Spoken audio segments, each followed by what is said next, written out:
Alrighty, good afternoon, everyone, and welcome to Smudcast number 623, Millennial Writing. This is from a user called ShreddedNerd, which we covered several months back, and he was the guy that I was listening to. Whisp was not listening because she was asleep. Fair enough. I tried. Well, it doesn't matter whether you're tired because of time or the guy's boring to listen to. It doesn't really matter. You just fell asleep. It's fine. I tried. Yeah. So that was a video on the argument. I don't know if this was an argument that was ever a thing, but he brought it up, was why aiming down sights is bad for gaming, which is one of the silliest things a gamer who loves first-person shooters or third-person shooters would ever say. And as you can imagine, the arguments there weren't well received by the general gaming population who ever watched the video. And that's how we know him. Now, in this video, I believe he's going to be talking about modern games, at least the past 10 years, that have dialogue, that have scenarios that don't quite make too much sense. Maybe they have a lot of buzzwords or current lingo that weren't around 20 years ago or were not found in books that you might read on the topics.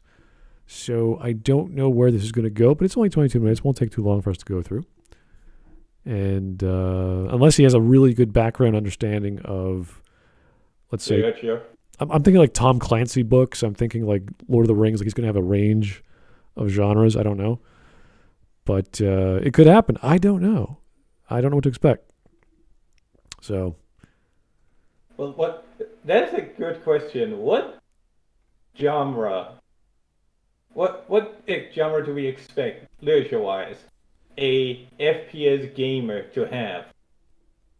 Yeah, like what's the storytelling of a lot of these popular games like Call of Duty? It's just war like war in the future, war in present times, war in World War II.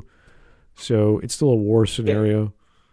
It has to be like history books, like war novellas, diaries, stuff like that. I assume it's like the closest parallel. I wouldn't go that far because if you read books that are about World War I or II, unless they're historical, they're pretty much someone saying this was someone's life back then. Like they don't base it on their imagination. They base it off like, okay, my great grandparent, whatever, was like this. They escaped this country and they lived like that.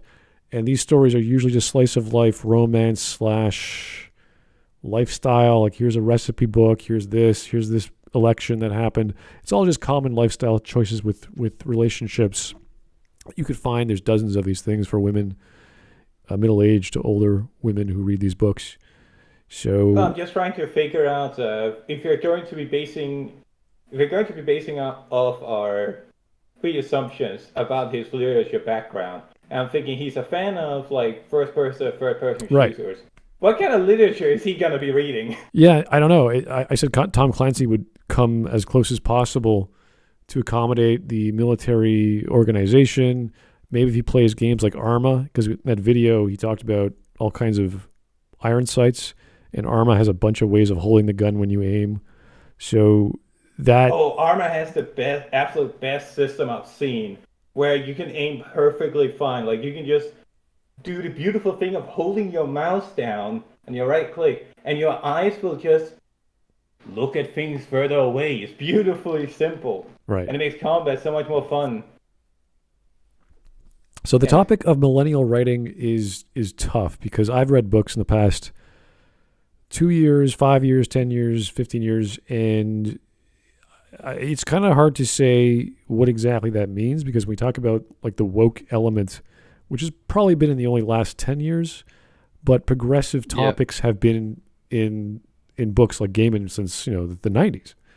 So it depends what flavor it takes the past 10 years. You could say, okay, this is where these people's minds are politically. Like I always refer to Neil Shusterman because I love his writing. But in his third book of the Scythe trilogy, he has a entire island of Madagascar where everyone there is trans. And it's like, okay, that's weird. And they're all a bunch of, like, everyone in the future is immortal. This is the Scythe series, so everyone's, they're going to die by these guys called scythes, who is this cabal of people in robes who kill people permanently, because everyone who gets killed gets brought back to life through hospitalization and whatever technological immortality that society has.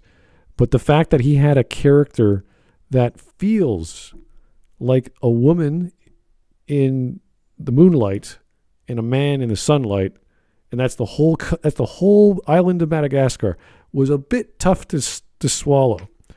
So there are some moments in great writers' minds where they go a little too far, or they don't think things through enough. So that might be the latter.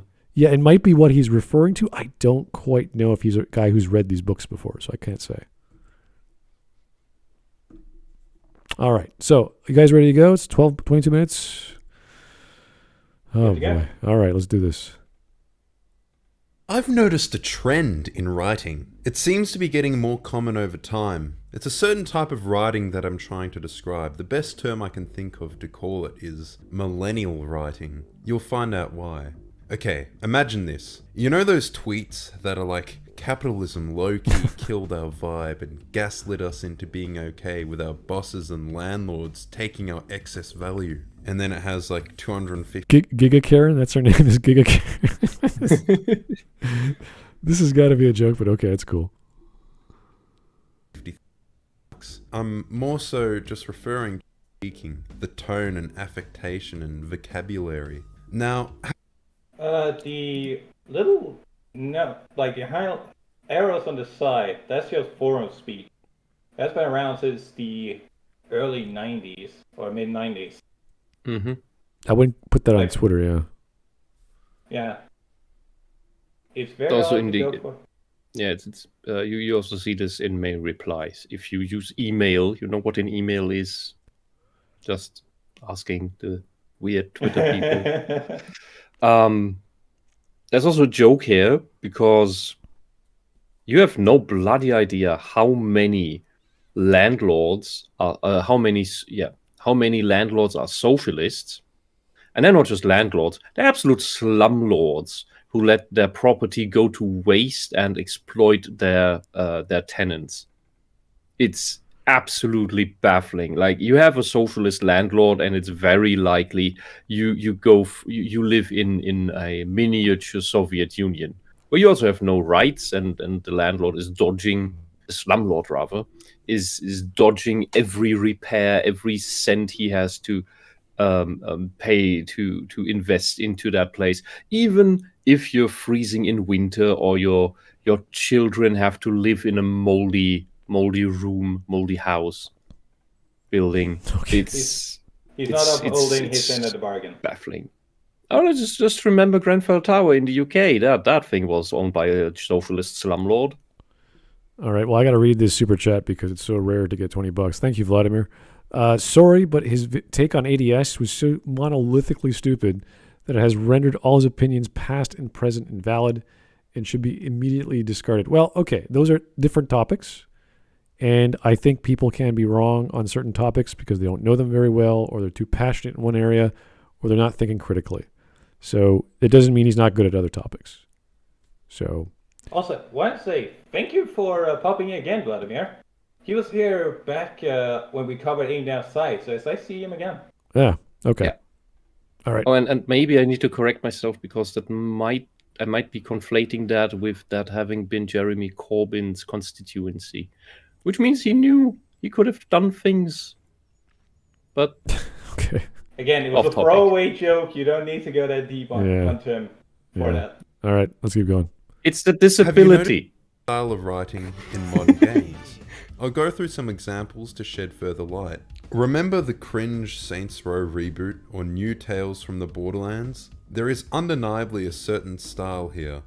By the way, I'm using footage with credit from YouTube for these. All within fair use, because, I'm sorry, but why on earth would I want to play these games? Why would you expect or even want anybody to play these games? Okay, so I think we all can agree that there's a lot of problems with the latest Saints Row game, and the reception was not very good. So whether that's the writing... He seems to be talking about the ideological...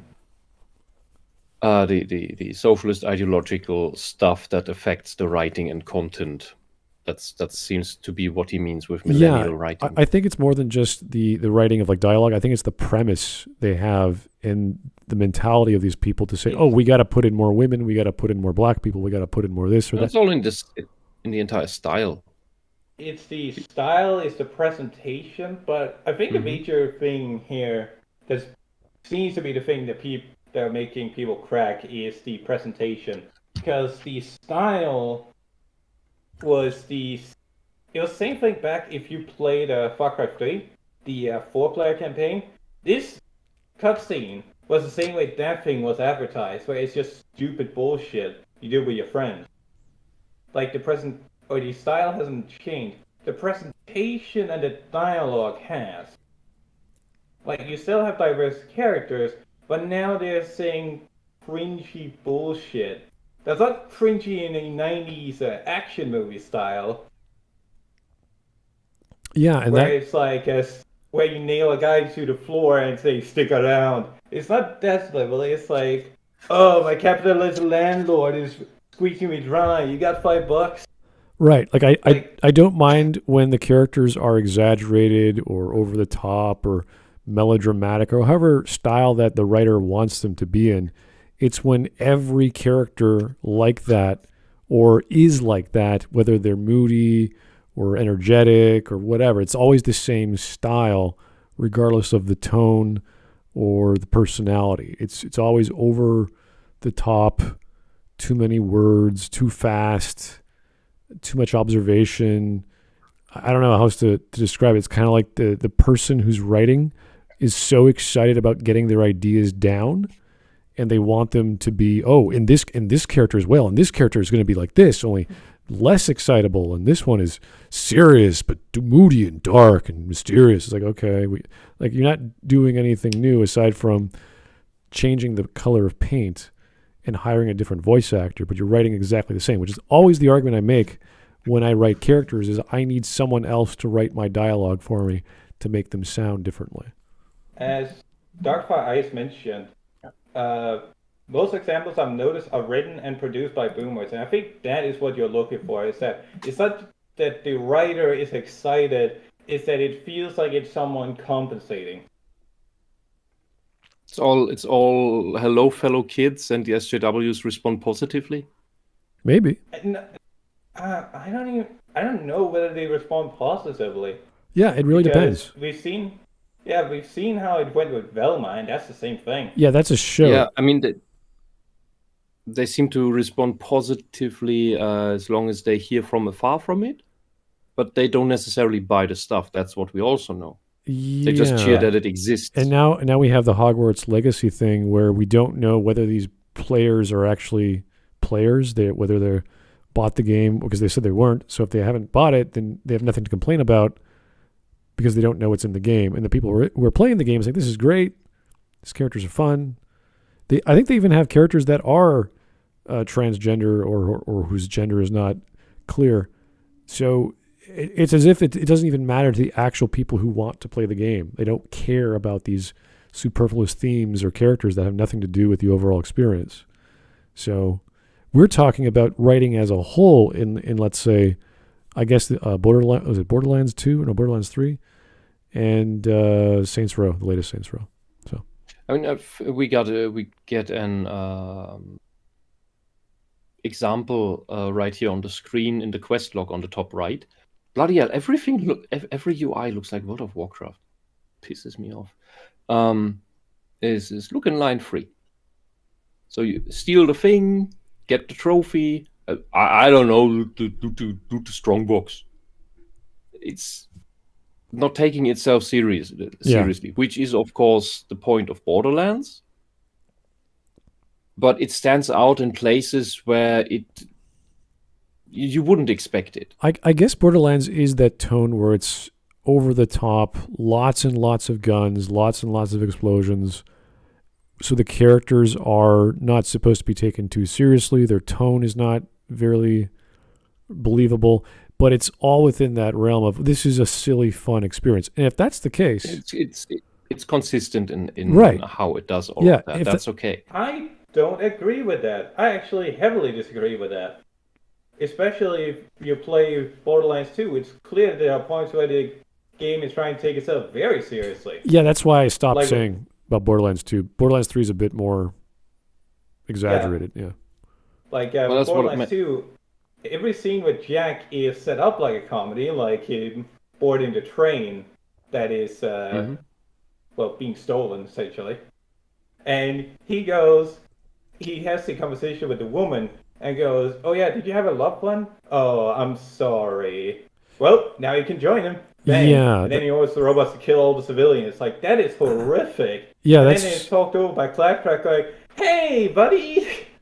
yeah, that's the over exaggeration of the villain character, which is people loved because of how nefarious and how many plots he had and how many backup plans. So that's fine because we're in this weird technological world where the world's destroyed and everyone's trying to survive with guns coming out of your ass. So once you're accepting of the setting, kind of like watching a Bond film or certain Bond films, like say Roger Moore era, where they're supposed to be over the top and sillier as opposed to dark and straightforward. I'm going to take over the world with nuclear weapons in the original Bond story. So it depends. It really, but it's still Bond. Bond is still over the top melodrama. So it kind of works. Yeah, but that's what I meant with consistency, because depending on which character is there, you know what tone to expect and how serious they take the world. Handsome Jack is, for a contemporary comparison, a less serious version. That sounds so weird. Less serious version of Jack Horner in the new Puss in Boots movie. Because it's a similar type of psychopath. Jack Horner too makes these absolutely horrible jokes in a kids movie. Well, I don't even think. I'm trying to think because Jack seems to be trying to make fun. He even kills people that don't laugh at his jokes. But Jack seems like a more straightforward, just evil person, as the movie even points out. He's a horrific monster. Jack Horner is not a straightforward evil person? That's not what I said. What's the implication? Okay, my point was that Jack seems like he genuinely tries to laugh and have fun, whilst the Puss in Boots villain doesn't seem to have the same drive. He seems to be, if anything, he seems to be reveling in his horribleness. Yeah, it's more about the sadism itself. Yeah. Rather than doing something. Oh, look, didn't I do something ironic with killing all these people? Yeah, like Jack does a lot of that, like They're both called having Jack. a pony. They're both Jack. All right. Let's give Anyway, Yeah, comparison, just a comparison to that, because Borderlands 2 does this jump between very comedic versus very serious in the world. Some characters are very serious about the things that happen, and the violence that happens there is also very, very serious. However, completely different genre and vibe. Xenoblade 2. Everything is relatively serious until you get things with Noppon. The moment you have Noppon doing anything, it is just silly anime shit, and all the humans are just kind of used to it. That, okay, it's Noppon doing Noppon things.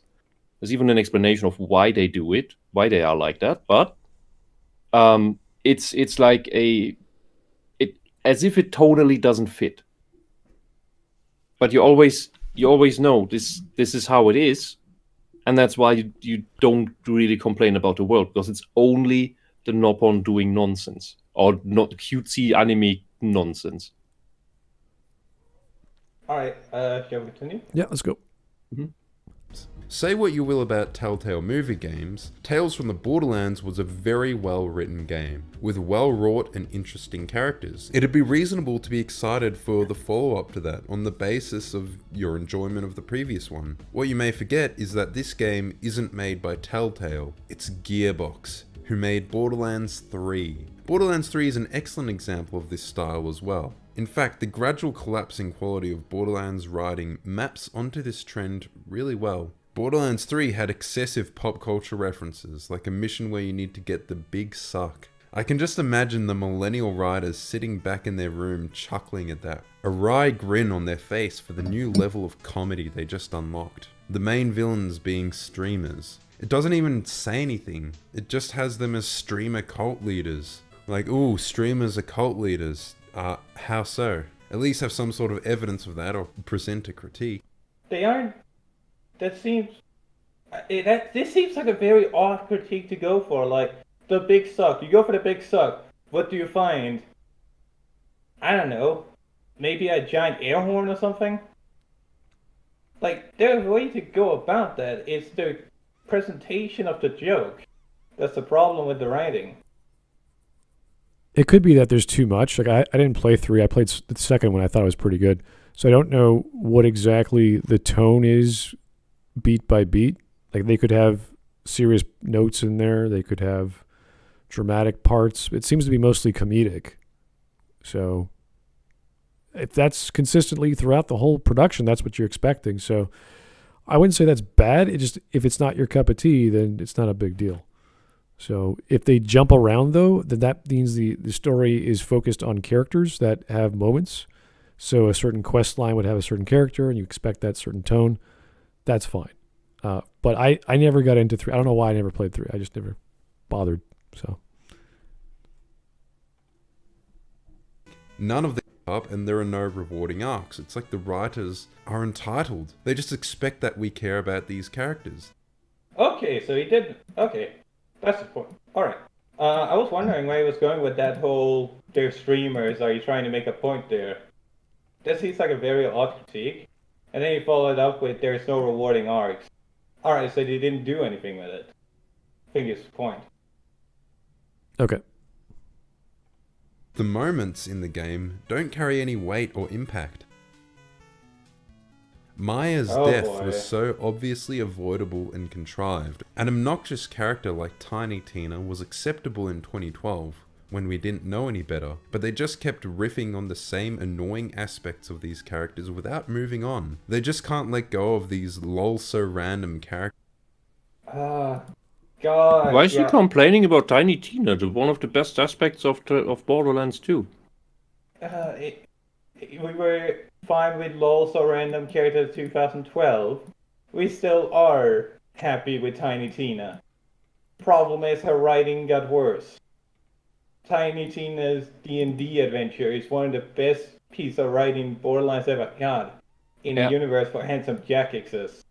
Yeah. And then Anthony Birch was embarrassed of the best thing he ever wrote. Yeah. Because, Bloody okay, idiot. so for those that don't know, Tiny Tina's D&D adventure is one huge coping session. Because she can't get over another character's death in the Borderlands 2 storyline. And she sets it up like a get-together adventure where she hosts a D&D game. And the entire time, you see hints, you see visual images that hint towards what the actual thing is about. But it's clear that what she's doing is to get some resolution for an unsolved issue. And that's the climax of the adventure. It's a really sweet DLC. If you haven't played it, even if you haven't played like the Borderlands 2 for like 5 or 6 years, it's worth getting that DLC just for the writing. Just don't play a melee character. Don't. Just don't. Why do I care if Atlas wins this corporate war? Apparently Maliwan is an evil corporation. Corporate assholes. But so are the guys we're fighting for. and the game just presents it as good and evil. They naturally cap it off with a girl power ending, despite how poorly they resolved the conflict between Ava and Lilith, you know, the protagonists of the story, and the brain-dead reveal of Tannis being a super powerful secret siren this whole time. And whenever they talk, they're always super verbose. They just keep talking and talking for far... Scientologist. Yeah, that's about what you can expect from Borderlands, so it's a lame that she was actually a siren all this time. longer than is necessary. And if you have no clue what I'm talking about, don't worry. It's nonsense anyway. I think there's this famous post that pretty excellently sums up Borderlands writing. They can't go one line without stuffing it full of ironic observation as their form of jokes. The normal line would be like, if you can get some fuel canisters, then I can reactivate the main generator and get our shields back up. I mark the objective on your map. Versus the Gearbox line, hey buddy, great job killing those mutants and all. You're really good at that. Shooting things, that is. One problemo though. As it turns out, a bunch of monsters on this planet are gonna tear our eyes out if we don't get the shield back up. And this is just my opinion, but that's gonna suck. Not having eyes sounds terrible. Like, how am I supposed to read my collection of bodacious space babes without any flippin' eyeballs? So here's my brilliant plan that I got written on this here napkin. I won't go on. You can pause and read the rest of it, but you get the idea. Thank you. Now, imagine everything about Borderlands 3 writing, but worse. That is Tales from the Borderlands. The worst thing about Gearbox is that they just don't get the memo. Are they addicted to sniffing their own farts or something? Okay, but that could be totally fine within the characterization of that particular character. If that's how they talk, they're not very good at describing things. They're redundant when they talk. That could be fine if that's their character. And there's lots of zany characters in Borderlands throughout the series. Now, if he's saying that's all of the characters, again, that's probably within the tone of Borderlands 3. I don't know. I haven't played it. But that's... Haven't played Borderlands 3, can say it's a lie if he's talking about Borderlands 2, as Hammerlog is very strict to the point. And this style is, I would say, inspired and exaggerated by the loony old guy in a Western. Yep. Who just explains stuff to you with too much stuff around it, too much tail around it. And there you go. And I'm saying that should be okay if that's the tone and style of that character. So I don't see it as inherently bad unless it's jumping around and you have all these different experiences and everyone's different and everyone's got their own tone. The setting is different, the levels are different, the dialogue is different. Because a lot of people, when they play games that are action-packed, you need something different like voice acting to get in your ear so that you could pay attention to what the next quest is and what the story is, as opposed to just sitting around standing there like you might in, let's say, New Vegas or a Fallout game where it forces you to stop and just look at this one guy in the face while the entire world around you is frozen. So this could be totally fine. I don't know. I just don't know. I think the problem he means is in part the irony, okay, but the core thing of it is the self-awareness of everyone. Like, you always get this feeling of nobody's taking the world seriously that they're in, and that makes the immersion questionable.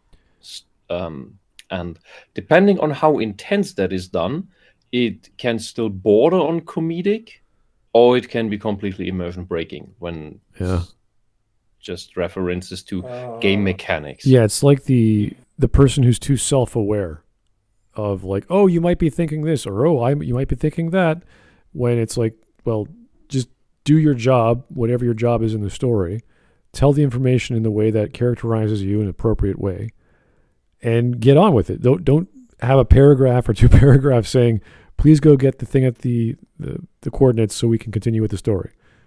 So for example, in the Telltale thing, when I had beaten the big boss thing and then the loot is all around and they refer to the loot that they then start picking up, that's you took the actual video game elements and incorporated them into your story in a way that makes everyone act like they're in a video game, but also aware of it somehow. That was horrible.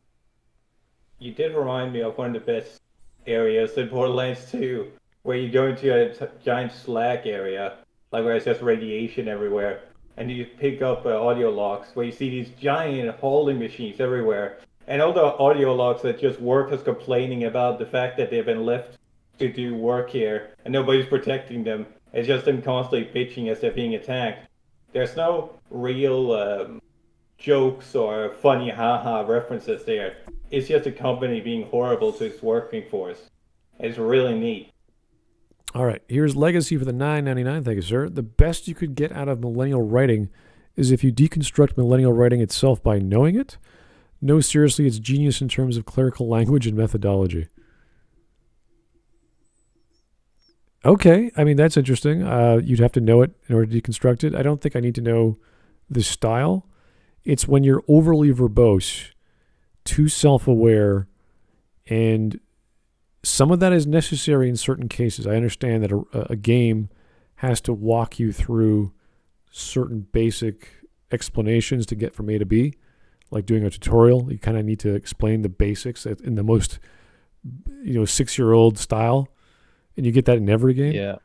But after a certain point, when the tutorial tells us, like in a Zelda game, for example, yeah, and or something else, and the tutorial guy tells us in the dialogue, press the A button. Okay, yeah, that nobody talks like that, but after that doesn't come up anymore.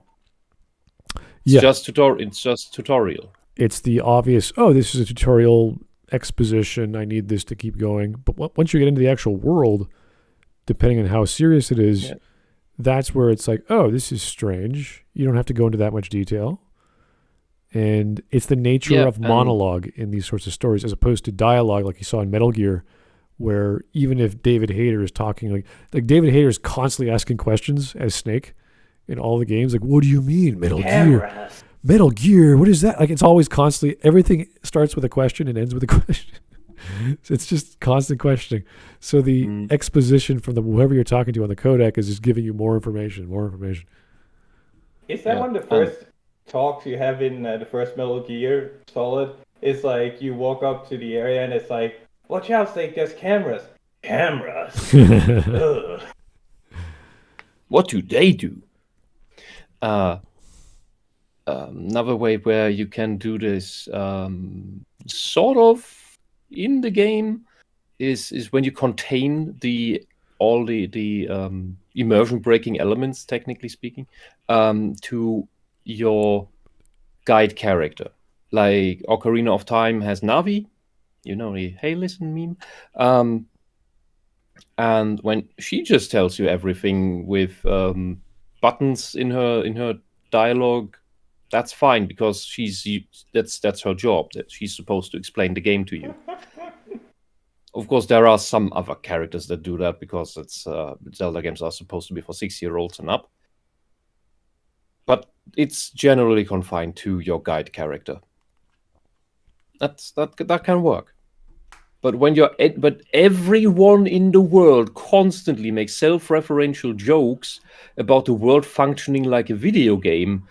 You don't really do you still have a world? Well, it's also the sign of a writer who's too sensitive, who is constantly thinking, what is my audience anticipating? That's okay in certain cases. And we argued that in certain gaming examples for monologue, you kind of have to do that, but not paragraphs and paragraphs. Not the example. I think it's most annoying. Sorry. Yeah, no, it's just that the example he showed us, if that was a direct quote, that was a huge paragraph that the English level is that of a 6-year-old or grade schooler in grade 6 or something like that. Like it would be that level. Like you don't need that much information to explain, I'm a happy-go-lucky kind of character and I'm trying to be funny, and you may be thinking what's going on, and I think you're really cool and you're really good with a gun, and here's your new objective, and yada yada. Like there's enough plot, there's enough exposition, we have enough description. Like you're good. You don't have to keep going. And I think when this sort of writing gets especially bad is when it gets embarrassed at, like, as if it sounds as if it's, I'm embarrassed that I'm a video game. There is a That's when we start calling it cringe. It's kind of funny because it is cringing. It is cringing at itself. When you get that sort of not self-referential humor, but it's sort of aware that the actor sounds like I'm recording lines into this microphone for you player so you can go do thing, and ha ha ha, I am a funny female character, by the way. And it just sort of feels very artificial. And whether that's from an NPC or a main character, it always comes through as like, yeah, this was not a very well thought out concept, as opposed to the actor just being bad. So it's the worst era of comedy. Yeah. Oh, I like that the entire chat just erupted. Just Metal Gear, liquid, water. But also, key cards. Darkfire Eye said, "Oh wow, Borderlands 3 was written by millennials, but the director was still a boomer, so it was still approved by a boomer." All right, here is Mike Hunt. Thank you, sir, for the $1. Painstaking appeals to meta and pop culture references tend to ruin a lot of media for me. I think I agree with that. These days, I've only been playing games pre-2015, with the exception of DMC5. Irony is a poison. Sincerity is the only viable cure. Well, with a game like DMC, or any of the Devil May Cry games except for actual DMC, it's not to be taken seriously. And you know that. It's supposed to be over-the-top flashy. And once you accept that, you realize, yeah, this is basically something from the 70s, a pop style. I always go back to 70s sci-fi because it's so over-the-top melodramatic. But it's not to be taken as some intellectual, dramatic thing. It's melodrama. It's obviously explosions and people's heads being torn off, and it's all spectacle, and that's fine. So once you realize that, you don't have to worry about all the, oh yeah, this is silly, this is stupid. Of course it is. It's supposed to be that way. Mike, you can't say that in chat, Jesus. The problem with pop culture references is that either your entire product only consists of that, and you know it's all that, and it will fade away. Can you imagine? It will fade away by the end of the year. Yeah, it's like listening to someone from 90s surfer California, and then that changes to like generic skateboarding lingo. It just keeps like, oh, it's some guy from southwestern part of America, but now they're not doing stuff in the water, they're doing stuff on a skateboard. And then it's gamer lingo. It's the same attitude.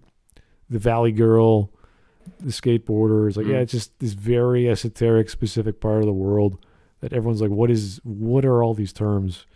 And you combine that with like Napster things or things that are outdated and no longer remembered, then you're totally lost. It's not the eternal pop culture like the cowboy or the samurai, right? But when you do the contemporary pop culture stuff, the stuff that is basically memes of the day, and that nobody remembers a month later, when you do these things, the rest of your product still needs to be timeless. And something that's bordering very hard, we've mentioned a few times, is an anime called Excel Saga from the 90s. That is so chock full of 90s pop culture Japanese 90s pop culture references that today probably most Japanese don't even understand anymore. Yet the core of the show is still absolutely timeless and funny as hell. Yeah, I think of whenever I hear of terms that are old but are still memorable or knowable, think of in New Vegas, you have the chairman. They speak in that sort of, not hipster, but it's sort of hip at their era. They call people a square. They're not hip. They're not like, they use words that are like, okay, that's a expression that was used 70 years ago, but we still get it. Like we understand the terms are not so hard to grasp.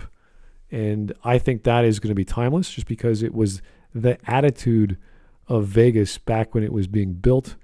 and what it meant to be cool and hip and sure of yourself to the point of being almost disgusting about it.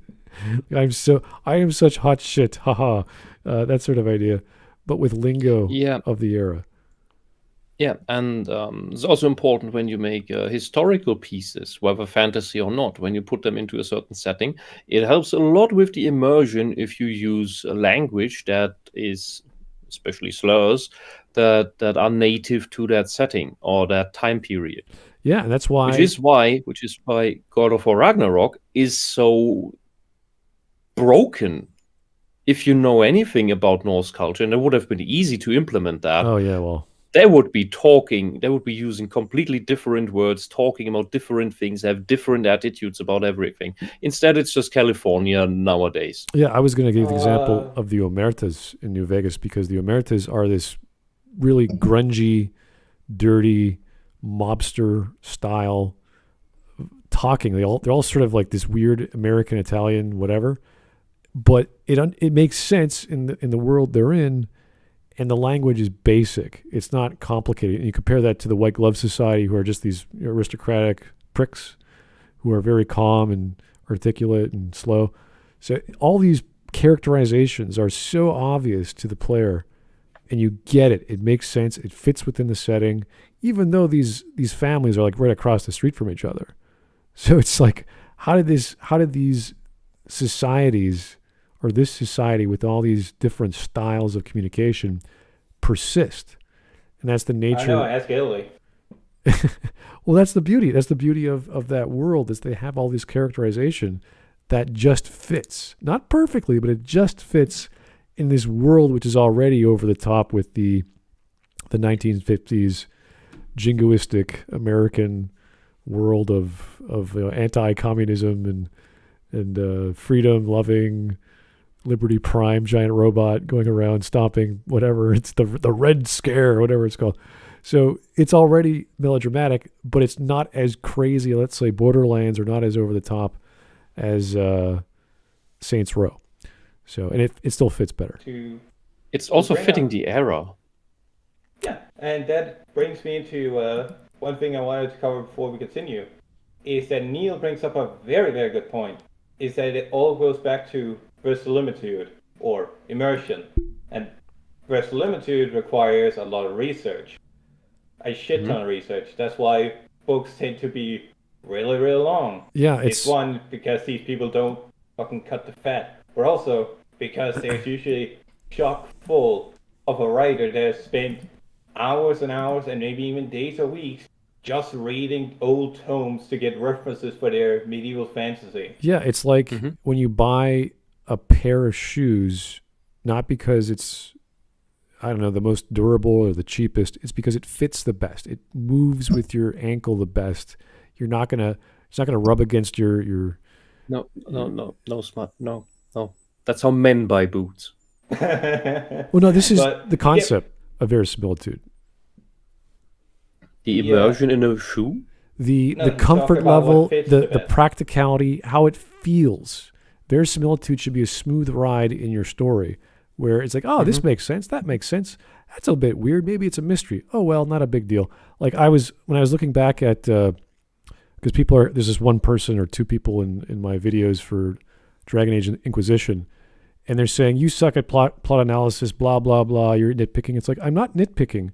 They are literally giving me so much information about a thing that's not related to the plot, that's forcing into front of my face all this unnecessary crap. And I'm asking, why is it there?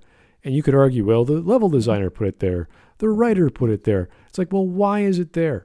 I just want to get to the frickin' Grey Wardens. Why am I going like through 4 levels of mini bosses and other bullshit and desert and other characters, and Hawk shows up, and then the Grey Warden from the first game shows up, or the guy who kept alive. Like, it's just all this crap. It's like, where is the actual plot? Why are you showing me all this excess data that means nothing, affects the story in no ways, and just causes me to ask questions? Taking Where's away the plot? Yeah. And this is the problem with Inquisition. It has one. It's a dumb plot, and it's filled with crap along the way. And that's why I really hated the Winter Palace scenario, because it's all this intricate stuff that amounts to nothing, essentially. Even, oh, but there's logic. Yeah, there is logic, but it doesn't mean anything. It doesn't affect much aside from, well, this person's going to wind up being the person in charge. It's like, who cares? Are they going to help me? No, then who cares? They're in my way. Everyone's in my way to get to the main plot, which is where I care about. So, it's just all this junk in the way. Oh, it's a great story. How is it a good story? How? The conclusion I wanted to get to with Neil's comment, and he continues to say that he's working on his own stuff. Good luck, man. Honest to God. Good luck and Godspeed.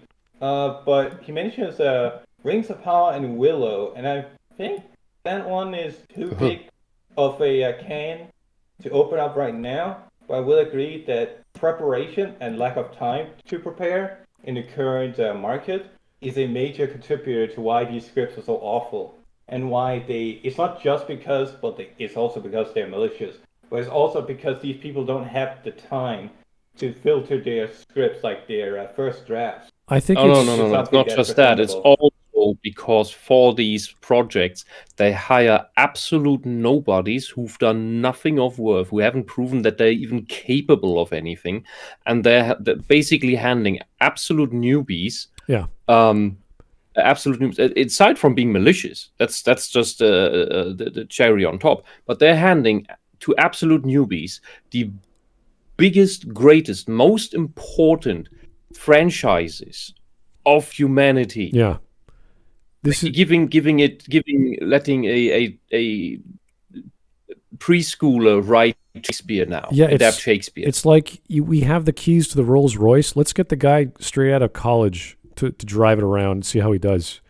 Like you don't do that. Yeah, just while he's still busy barfing from his frat party or whatever. Yeah, it's just like you never ever do that with the best thing you've got. You take the most experienced guy who's proven, who's like, get Neil Gaiman. I don't care. Get a guy who's been around for 50 years.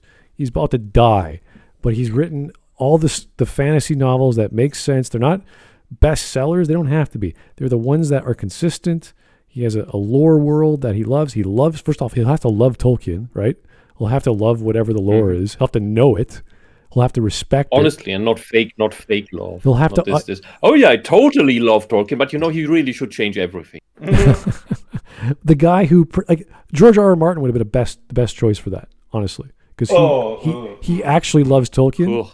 No, believe it or not, he actually loves Tolkien. If he were on a desert island, he would pick LOTR. Like this is the thing that I would say, even if we know he's not very motivated to write, he'll at least. I would have trusted it with him at the beginning of the adaptation show, not at the end. Yeah. I mean, I completely agree with Smud, but I will make a flat statement that you can quote me on. I do not support any feet fetishes that George R. Martin has. Oh, really? I do not support any of it. Martin has feet fetishes? Okay, I had no idea. Yes. Did you ever watch Tarantino movies? Well, that's what I thought. I thought of Tarantino. I didn't think of Martin. So, anyway. Yeah. Anyway, let's keep going. Right. Sorry. Why aren't they trying after literally everybody criticizes it? New good eggs, who dis? They assassinate the character of Reese. In fact, he's basically a different character entirely to the one from Tales. Now he's the corporate arsehole, basically taking on the exact same role as his enemy in Tales. That was the point of Tales of the Borderlands.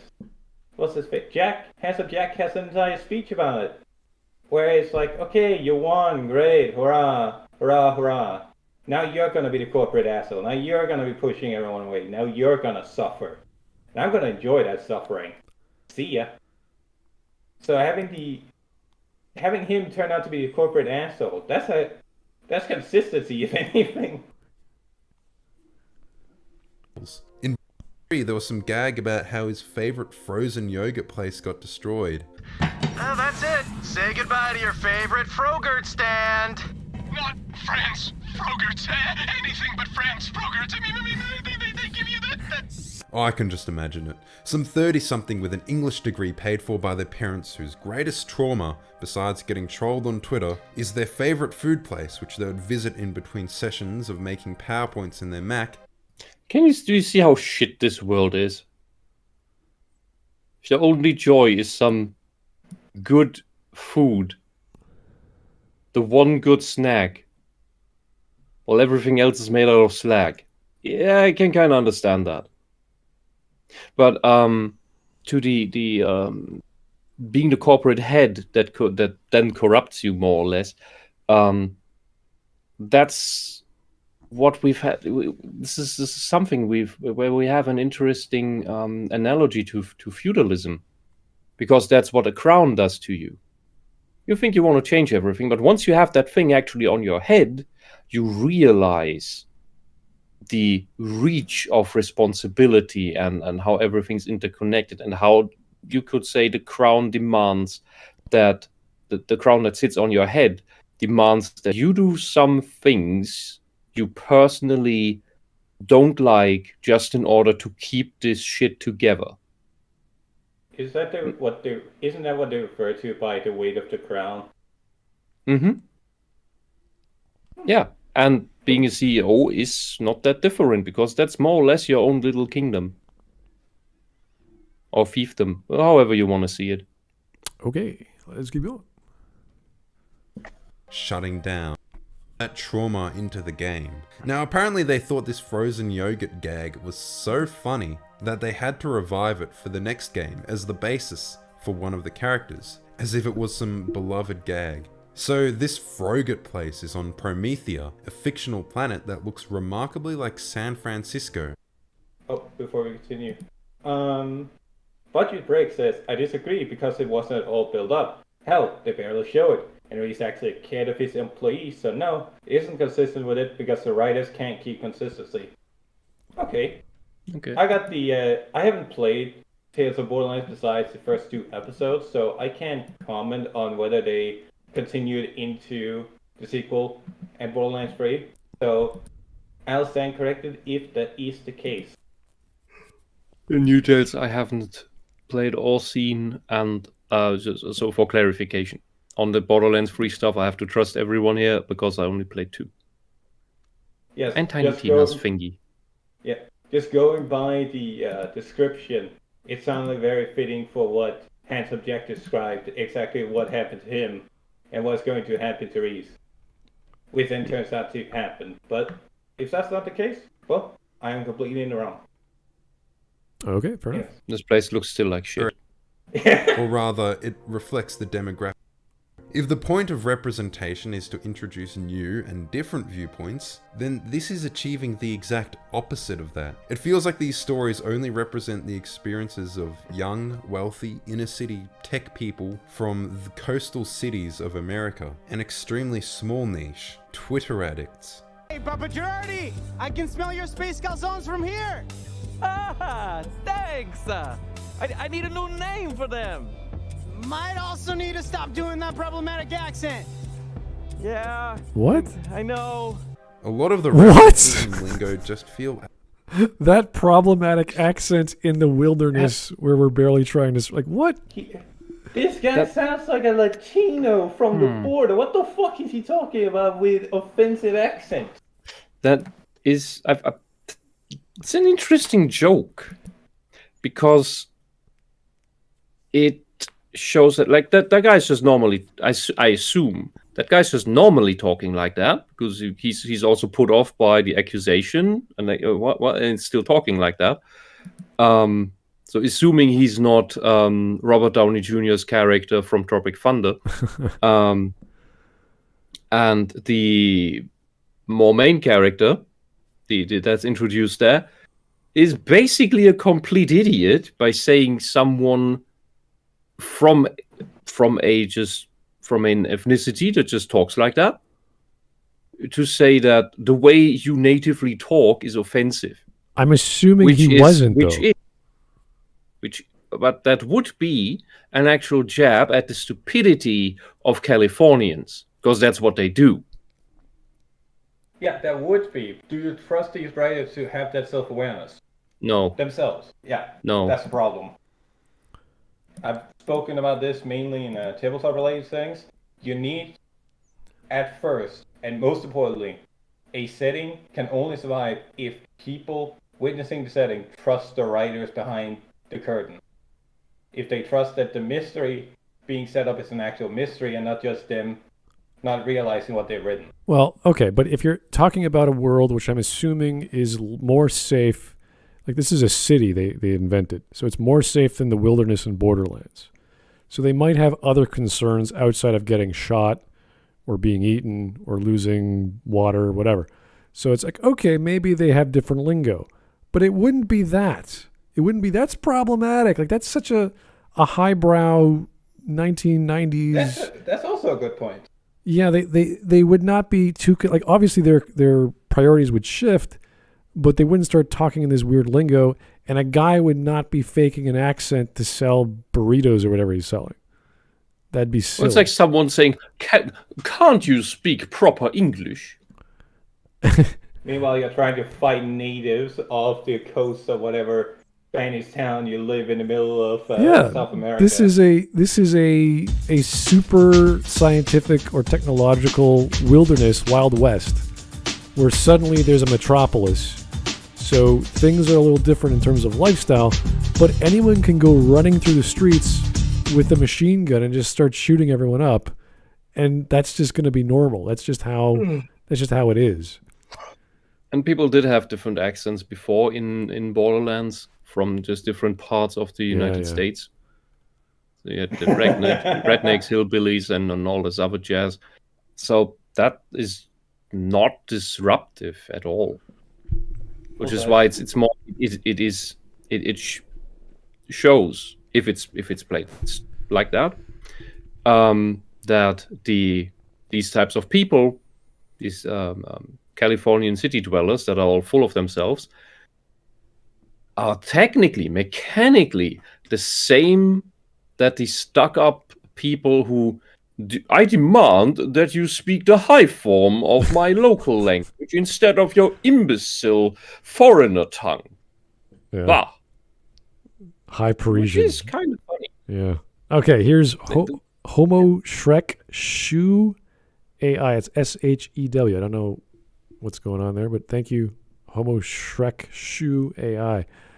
As far as dialogue goes, I feel the game's calling attention to how quirky and goofy the dialogue is to also ruin immersion in the game. For example, I feel like if BioShock constantly name-dropped Ayn Rand, and the theme of the game would lose its punch.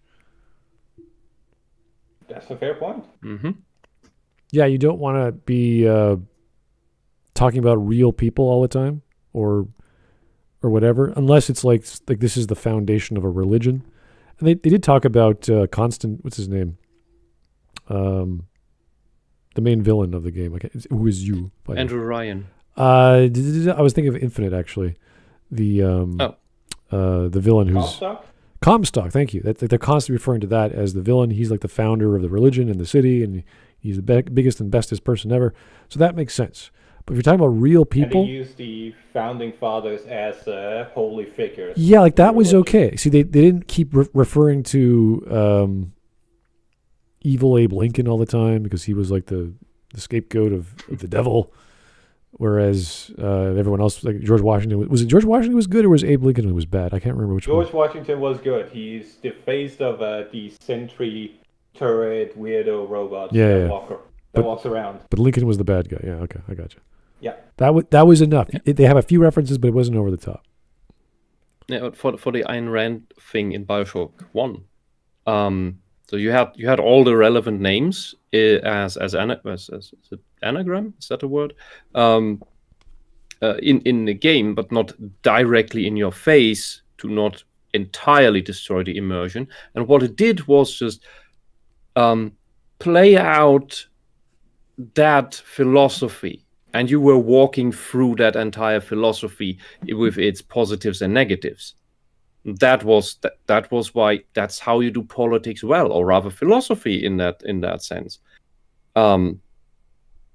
While millennial writing, instead, like the way he calls it here, is just shoving propaganda in our face that we are supposed to take as this is the good stuff, what we tell you is the good stuff, and the other stuff we tell you is the bad stuff, and it's just that black and white.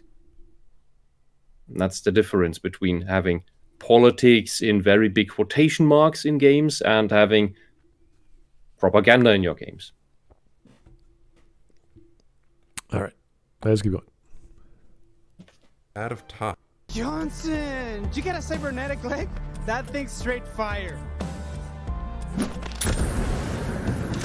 Like they're Uh-huh.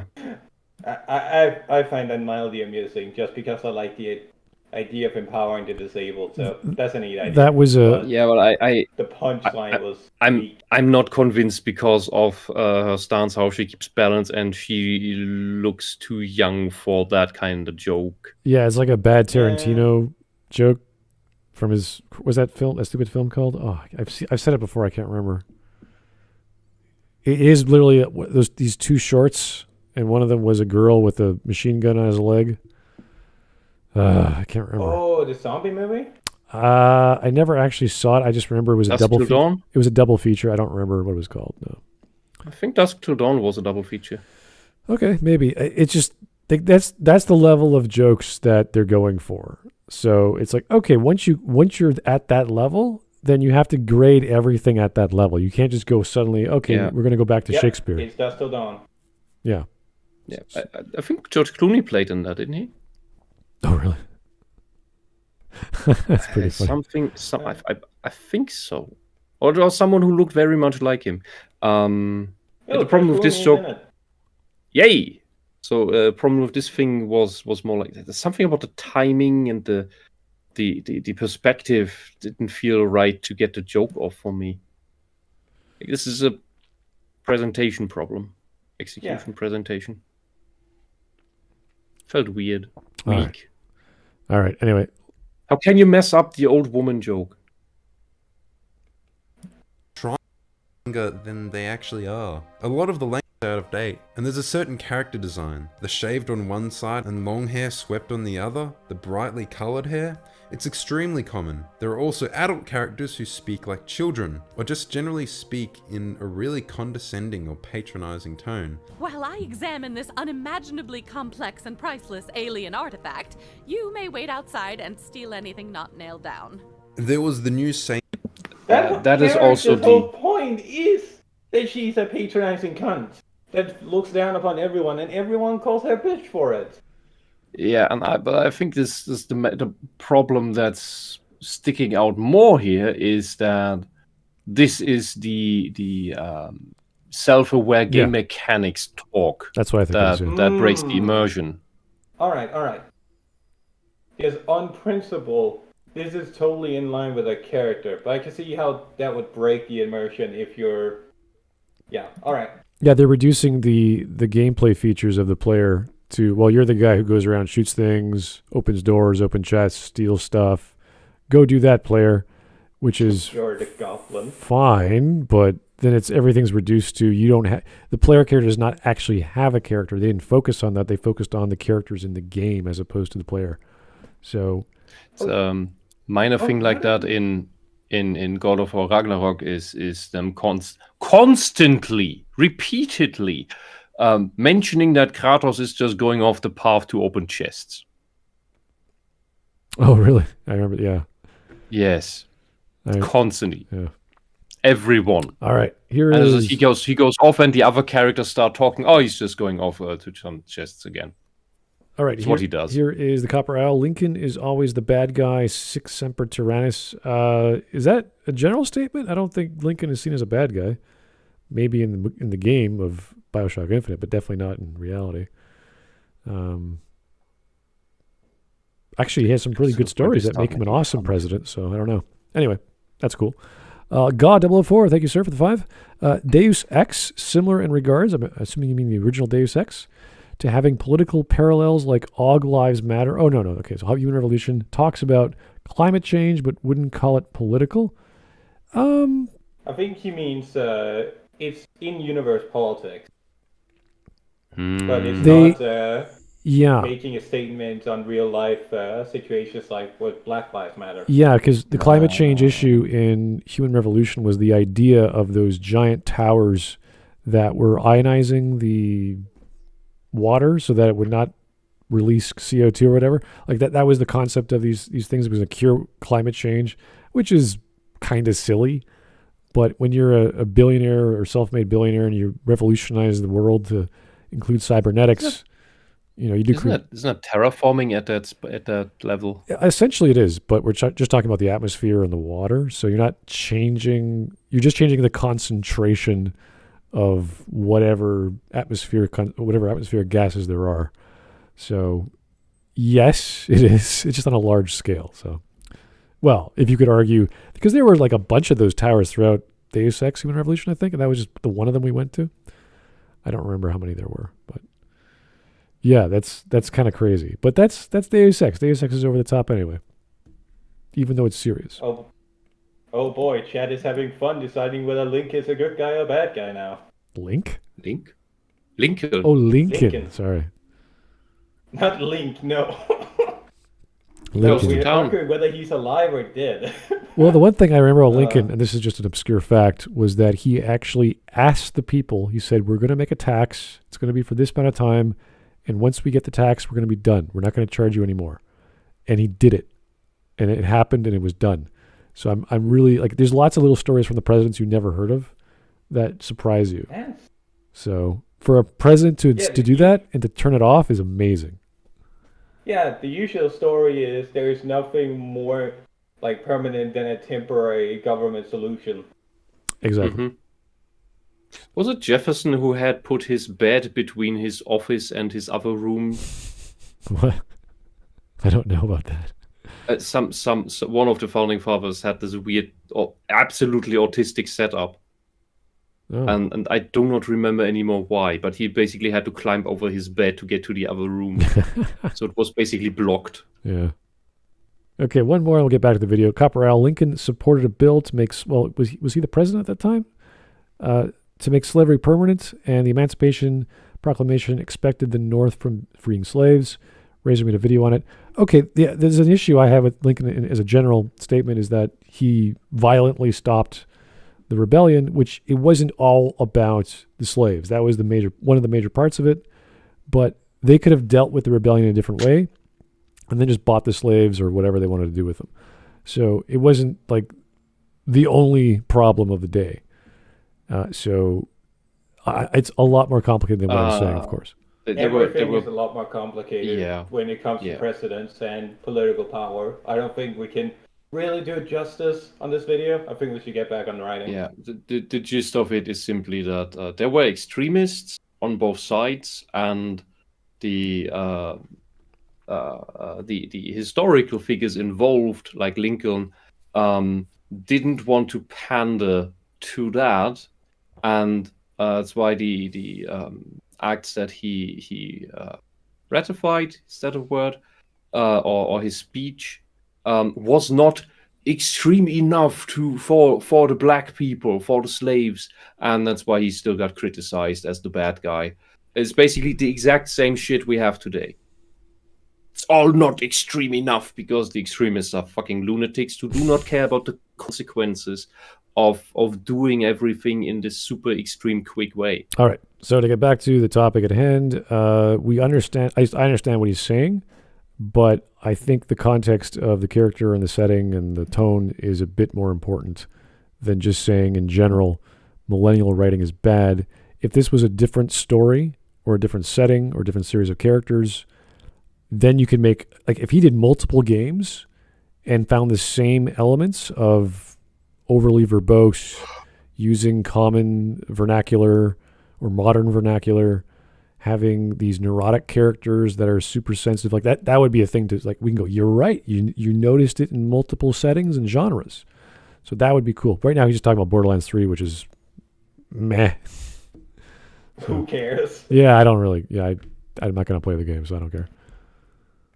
Was the new Saints Row reboot as well. We knew it was going to be terrible before launch, and we weren't surprised at all. They made the main characters into a bunch of broke college kids, and they're all dealing with student debt and rent and complaining about capitalism. They try to borrow some... Yeah, it's very strange that they complain about not having enough money, and then wear all this fancy shit clothes and can pay their barbers for giving them these super fancy haircuts. Yeah, it's almost. I think someone doesn't know how to spend his money. I think it's more of a farce. And it's the fucking generation. Well, Saints Row has always been over the top, and then this iteration was not as over the top as the previous game, or wasn't like a Matrix environment. It was something else. So you have to be very careful with that. And once you go down a grade from what it was before, that's fine. You can go up and down. It doesn't really make a difference. You have to be careful what you're doing. And to throw in this anti-capitalism message, which is fine, you could do that. It's how it's done that matters. But when you have guys with a frickin' flowery lapel and like a bow tie, like, dude, come on. Like, what are you doing? This is not how you do it. Yeah. The way you do the anti-capitalist right is like in Vampire the Masquerade Bloodlines. Where you have the Bruja being the socialist revolutionaries in their little shack, and they're just fucking incompetent. Yeah, that's all they know. That's what they think freedom is the most important. I'll have you know they did have an anarch revolution actually own California for a little bit till they Yes, I know. But since the Bruja curse is to always rebel against the status quo, which is technically what socialists are about, or at least what's told to them, what they're supposed to be about for their permanent revolution, they then rebelled against themselves, and that's how it was torn apart again. Yes, it's so cool. Yeah, it's like reality. Like in real life. But to get back on a shitty game, the major point I have with the setup is that all of these guys our introduction to them is spent going through this routine. I call it a routine because it seems like this is something they do every day, where they come back from work and complain about the problems, and then they follow it up with, all right, you ready to go rob people and put guns in their faces? If this is a scene where this is the before the heist scene, where it establishes your relationship with all the characters. This is the point where you should be relating to them the most, and they're the most unrelatable cunts on the planet. Where they complain about being broke whilst wearing designer clothing. Yeah, again, if it was in the Matrix, it would be cool. But now it's just goofy and it's downgraded. So you have to keep things a bit more mundane, a bit more serious. And this comes across as this weird millennial. I would say this is a better example of millennial writing because it's characterizing. You have to, if you go down from we can tell the story just by doing random, wacky, over-the-top things that just top each other all the time to real life. Yeah. Then your writing needs to be much better because then it's much more about the content of the story and the characters instead of just, hey, let's do the wackiest shit we can think of. Yeah, they had like guys flying in space with a giant purple dildo. Like that was like goofy, over the top stuff in the Matrix. Here now you're in reality. It's like, oh, okay, we can't just punch through walls or whatever we're doing. So we have to bring it down. And if you don't do that, then it's going to be some annoying political message, which they didn't have to do. They could have just had a bunch of kids in school rebelling and saying, "Oh, I got to go to class." Ugh. But then someone burst through the wall in a car or something, and you have to go fight because they stole your mom's car. Like whatever the conflict could be, make it mundane, and then go exaggerate with that conflict. Not hey guys, capitalism is bad, and I'm in school. How am I going to pay my rent, my tuition, blah blah blah? It's like what is your major problem in life, sir? Like what people are shooting at you right now. I think you have other issues that you're going to be thinking about the next revolution of modern society that you're in right now, than I don't know, paying the rent. So anyway, internet lingo. They're super verbose. Use expletives like they're meant to be edgy, or they're just funny on their own. Goddamn fucking shitballs on a stick with a side order of mother-loving shit-smothered, piss-covered ass crack! It's like they get a kick out of swearing for no reason. Also, it's super funny that characters are talking about their carbon footprint. Your carbon footprint always matters. so relatable, am I right, fellow millennials? People talk about that on Twitter. Yeah, but to me that sounds like a farce. That sounds like a joke. Like it's so dumb and ignorant. Yeah, to us it does, but to the Californians, oh yeah. Well, it's just the joke is that well, why don't you care about your carbon footprint? You should. Okay. For them, it's just reinforcement of their belief system. All right. I shouldn't have to talk about the fractional fraction of a fraction that CO2 that's man-made in the atmosphere is so small. It's almost infinitesimal to think about. But want to talk about the cows? Want to talk about the cows? The methane that gets dissolved with water vapor, which may be part of the maybe part of greenhouse gases, unless it gets recycled back because it's kind of a different gas than sulfur or nitrogen or various other gases that don't do anything. Let's not talk about the waste production of China. No. Want to talk about the mountainous productions, like the mountain literally spewing out CO2 into the atmosphere? Yeah, the natural... They literally waste resources and fuel by building cities that nobody can move in because these 30-story buildings collapse within the year. Because they're built so shit. It's just construction projects and entire cities that technically are for tens of thousands, if not hundreds of thousands of people, that only exist to spend money, to make money, to I don't know, some weird scam going on there. But yeah, keep complaining about plastic straws. Go on. Yeah. Okay. Right?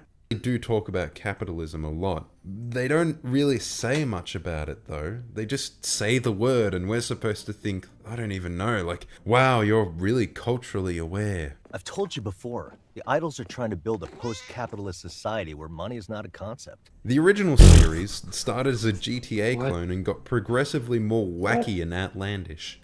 That's what I mean. This is the scene where they're setting up the heist. Yeah. This is set up to the heist, and this is how they decide that you should care about them. Yeah, this... It's by him saying, a neo-political society where money doesn't matter. Yeah, that's a farce. I mean, that's clearly a farce. So... like, I you hope. Like, you can't take that seriously. There's no way you could take that seriously. Yes, okay. Yeah, sane people can't. Seriously. Okay, let me say it another way. I cannot take it seriously, but what from his personality does that show? Well, yeah. Like, your precious few minutes to explain to me why I should care in case he got shot in the head. Right, there's nothing... And the only thing I have... Okay. Yeah, there's nothing wrong with depicting childish or young adult male in school saying stupid shit. That's fine. Yeah. Mm-hmm. And I don't think Saints Row is supposed to be some political message, even though you know and we know that the writers were trying to do that. It comes across as childish and adolescent because that's where their minds are, which could be fine in the setting because the show or the game is already goofy and over the top. So if they're trying to be serious, it's not working. And if they're not trying to be serious, I don't find it funny, one. Yeah. And two, that doesn't tell me anything about the character. Yeah. It's like it's one of his biggest lines of the scene. Right. And we're going to cut to the heist later where he almost doesn't have a speaking line. Yeah, so you need to have a very clear tone of what the hell this... Like, this is where we have the issue on, like, Twitter or social media where you have to put the /S so you know you're being sarcastic because you have no idea. And it doesn't matter whether it's with voice acting because it's so, like, specific. You're like, wait, is he being serious? Is that his character? Or is everyone in this story over the top goofy? So that's the problem with Saints Row. As soon as you try and put in serious messages, you make the whole thing retarded. He's basically watching a Naked Gun movie at that point because everything's over the top silly. So they could have the most dramatically tear-jerking message about brotherhood and comradeship and all these other wonderful messages, but in the background, someone's getting like impaled by a big rubber dildo or something. Like, it's just like, okay, it's so like you have too much tone going, you have too many messages going that it becomes a mess and a joke. Can someone explain to me why the German in the chat knows more about the American Civil War than the beardless American called Razor Fist? Let's not begin that topic. Let's not. Yeah, I don't know. Okay. Let's keep going.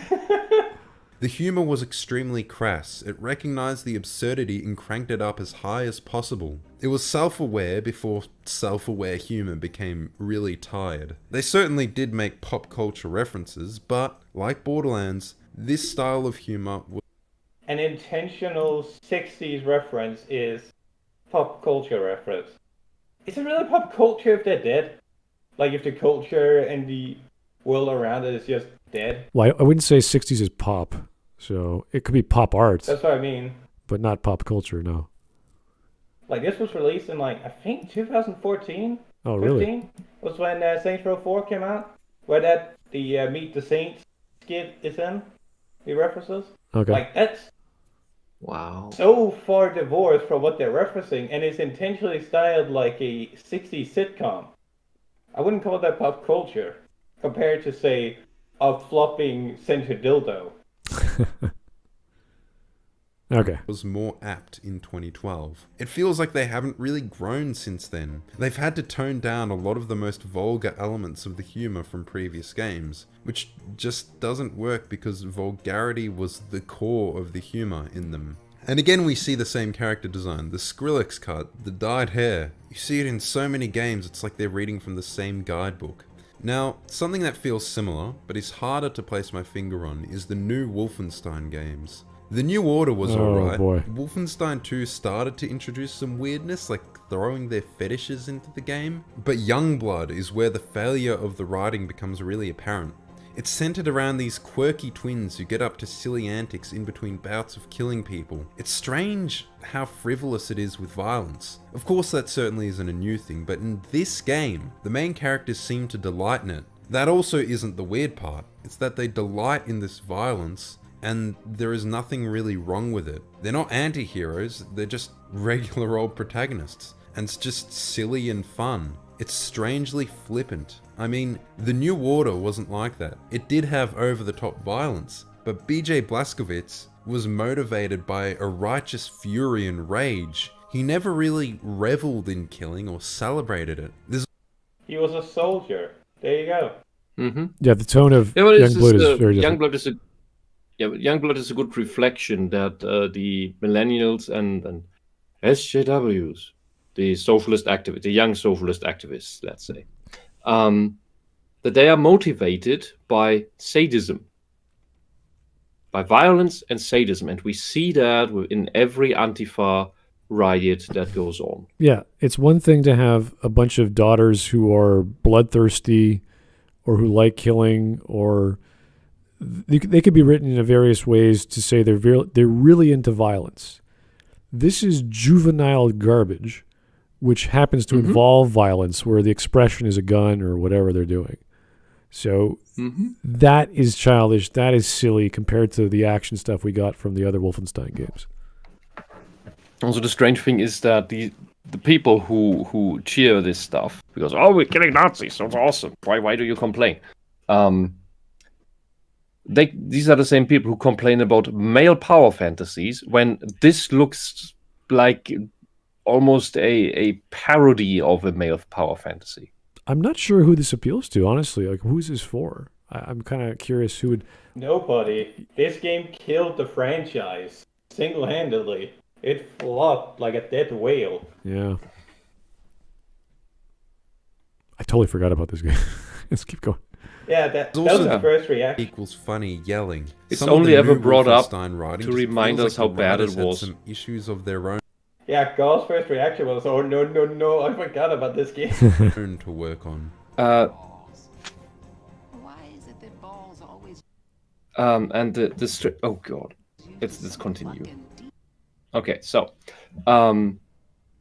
the strange thing about this one is that it shows that even in a shooter, because this is supposed to be a first-person shooter, that the story can ruin even something as simple as point reticule at enemy and click.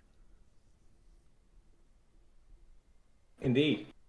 Specifically because the first-person shooting in Wolfenstein, the new ones that is, and hell, even the old ones, was relatively basic. Like, it's serviceable.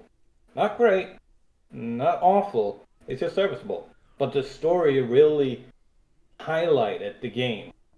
It made those moments where you're killing the Germans feel really, really fun. Yeah, Wolfenstein is about setting mainly. Yeah. And how do you manage messing up the setting, a first-person shooter that lives off the setting by writing it like shit? It's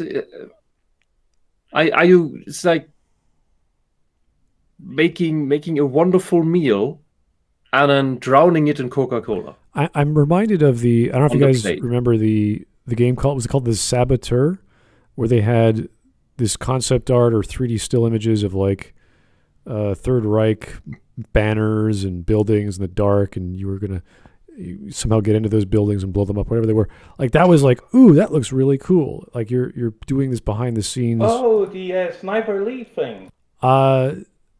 Did he play a sniper in the game? I don't remember. What? There is a rifle in the game. I just remember it as, no mind, I was thinking a different game. Yeah, I was thinking of The Front. I don't remember. Yeah, this game's much older. Yeah, The Saboteur is definitely an older game, but the art for it was like, oh, that appeals to me. That's serious. That's like you're doing a stealth game, and the artwork really worked for that. It felt like a Wolfenstein sort of style, the color palette for that style of stealth, as opposed to being a shoot 'em up game. So I thought, okay, this is going to be different. I think there was a downgrade there in what was delivered. So it wasn't quite the same experience, but that is the kind of world I was like, that sounds attractive, that looks attractive, and it's serious. There's no goofy crap in there that you would expect. So the color palette, the dialogue, the lighting, the music, the sound, all of that has to be consistent. And as soon as one of those feels off, if the music's too dramatic, it's going to be farcical. This is such an important thing in stage production. And you could see, even from high school, when you don't have a budget and you have lousy sets and costumes and whatever, any one thing that's out of place, that it doesn't match the tone, is going to stick out. So when you have over-the-top, silly, juvenile humor in, was it Youngblood? It doesn't work. Even if you're killing Nazis, it doesn't work. It sounds silly. All right. Here's... gerbils and Goebbels. All right.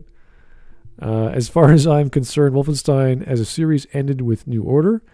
It gave a fitting and both to BJ and General Deathshed. 2016 was a shitty cash-in, so the developers could say Trump bad. Really? That's weird. Also, never fire a gun while pregnant. It can cause miscarriage. Holy jeez. Well, or breastfeeding. That's for that matter. All right, you helped the Black Panthers in the new Colossus. That was cringe. Oh, really? Yeah, well, they talk about the evils of white people. Okay. That's who that chick is from. Oh, dear. So, yeah, big fan of the New Order. Not a fan of the new Colossus. Youngblood didn't even give more than a second glance at it. Yeah, so far with this YouTuber, I mean, we didn't like his previous video for the very strange take that is the whole concept of aiming with a gun. But I think he's got pretty much the right idea, what he's talking about with the dialogue. Maybe not as nuanced as I might like, but he's got the right idea, I think. He's lacking reference, as Neil mentioned earlier in the show, but yeah, the video's not bad. He's as far as say, he's pretty good. He's in the ballpark. He's on base. He didn't hit a home run, but he's definitely in the right place for what he's talking about. He's gonna score if he keeps it up. Yeah, I think so. Definition of badassery. It feels like they wanted to make a political statement that they just weren't equipped to make. High on Life is another super obvious example. High It on has Life. all of the same Wow. hallmarks, overly verbose I have characters, only heard about unnecessary this. swearing as if it was funny on its own. I mean, I like Michael Cusack. Damo and Darren at the train station is one of the most quoted videos here in Wow. Australia. But man, the knifey character didn't work. They had a cameo from Psychic Pebbles as well, who is usually absolutely hilarious. But in this game, I don't think the bit really worked. I noticed there's a certain vocabulary as well. It wouldn't be unusual to hear words such as weird or shitty. And it is weird that the dude who, well, you know what he did, is calling anyone shitty. This kind of dialogue is really common. I feel like High on Life could have done with an editor. Somebody to cut like 90% of the dialogue, only leaving the best stuff in. As of right now, it seems like they believe that annoying equals funny. Similarly to loud equals funny. Destiny 2 seems to have taken on... I think that's a different thing. I think what he's talking about is one character acting in a certain way in a very different game. I haven't even seen that game. I've heard of it, as Wisp said. But we have to know a little bit more context that he thinks the humor of that one character doesn't work. So that's fair. I just don't know. In general, however, I would agree that a lot of this type of humor, not just in that game, but in general in this generation, is about the mistake or about mistaking being annoying for being funny. I think he nailed something here. All right, we are halfway through. I'm okay to keep going. I don't mind this video. It's pretty good. Yeah. All right. Yeah. Surprisingly. Writing is... Anna Bray is starting to sound like a Borderlands character. My security frames are overrun. Is another example of your over-promised, under-deliver attitude? Huh. None of that sounded like, Anna, please help me. I need you. They're killing me. Ow. Sounded like Claptrap. Lale, you're muted. Lyle, you trying to... Oh, sorry. I said I was about to compare him to Claptrap. Thank you. There you go. So quirky and sardonic. This type of delivery sounds condescending. It reminds me of the boss from Office Space. Yeah. If you could just go ahead and make sure you do that from now on, that would be great. I'll be honest, I do not see the appeal. Okay, where's the button? Thank you. Part of the annoyance is being passive-aggressive all the time. And that passive aggression constantly, it becomes grating.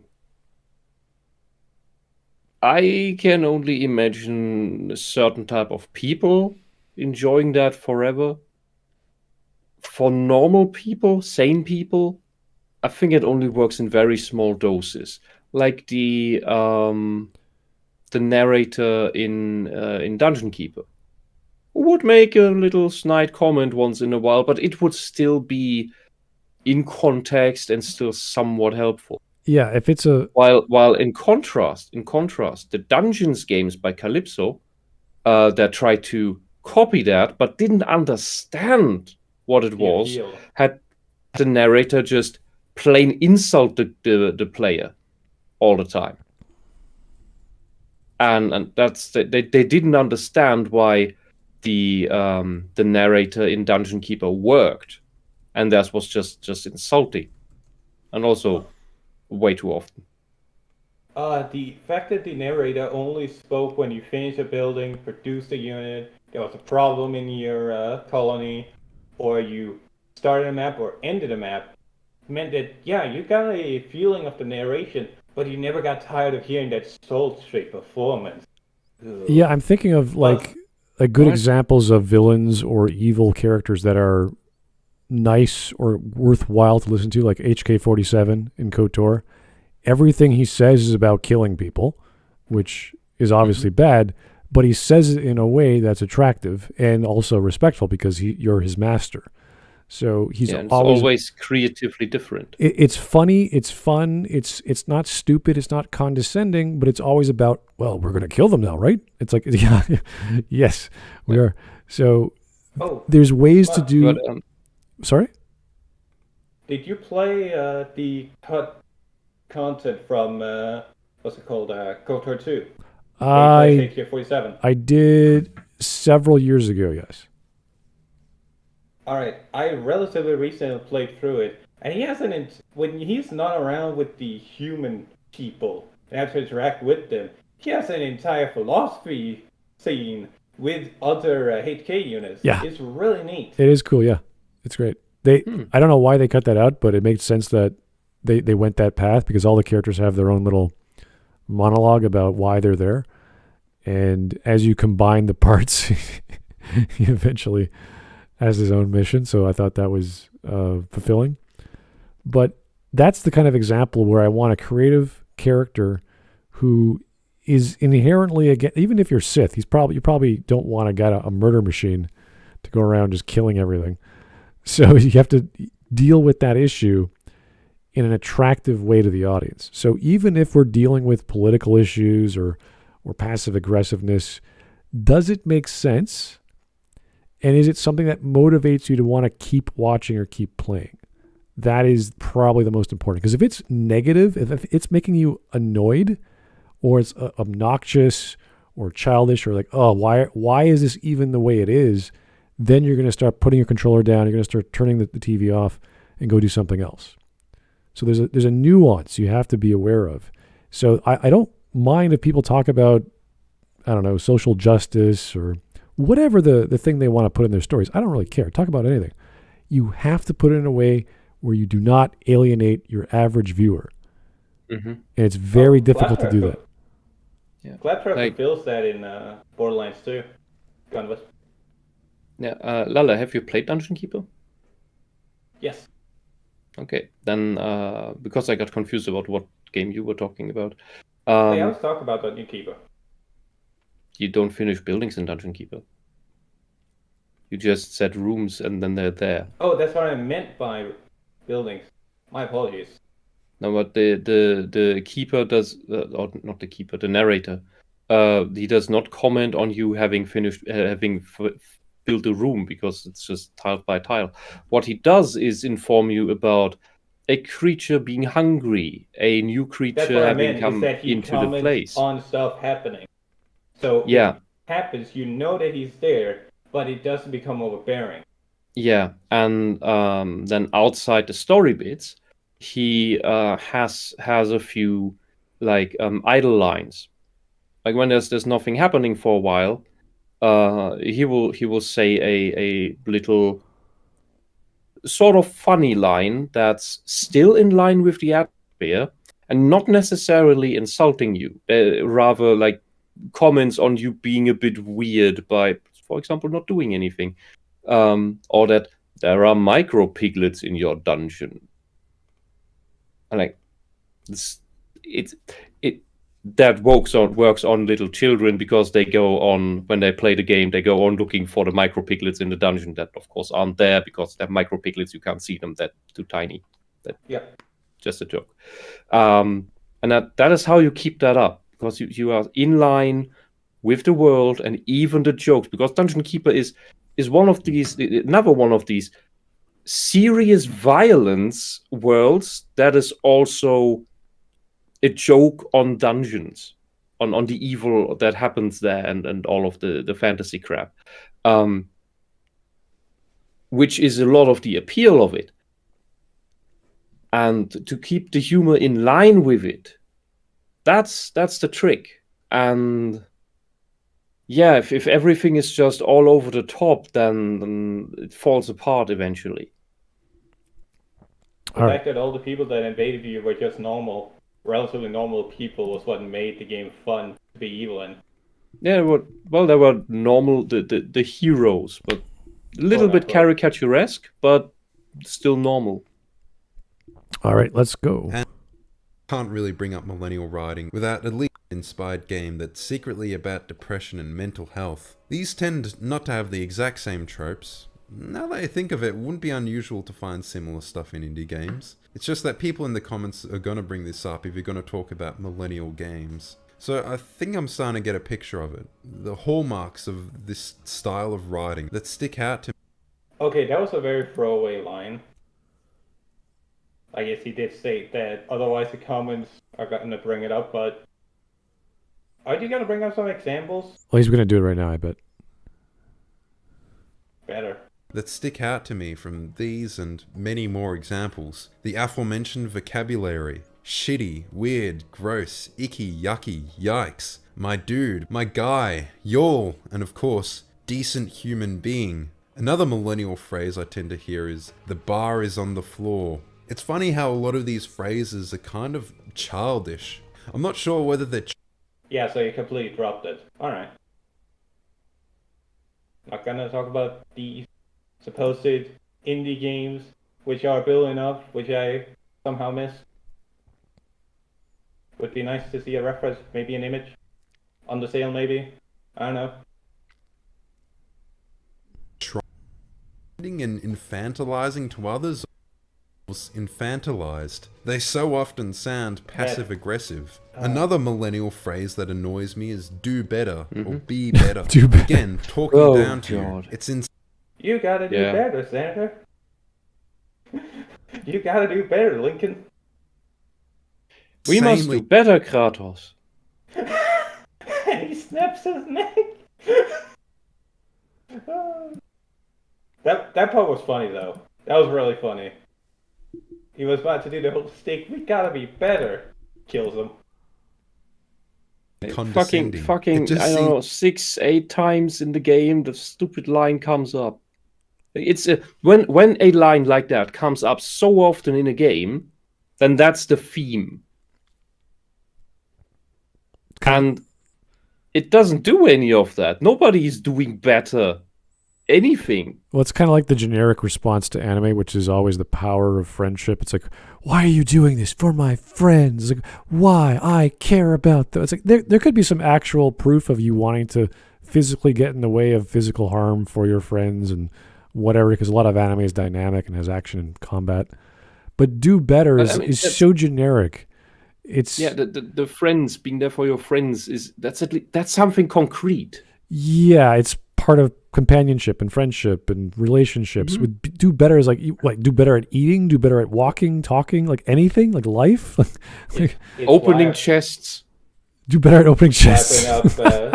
It's why I bring up Captain and the Winter Soldier, is that Falcon and the Winter Soldier, that was it. Is that it's such a throwaway line that feels like they ran out of time and didn't think about what they actually wanted to say. So you just walk up to the literal personification of everything they think is wrong with the world and go, do better. I think it just hits home that Falcon is an absolute idiot who is not fit for the job of Captain America.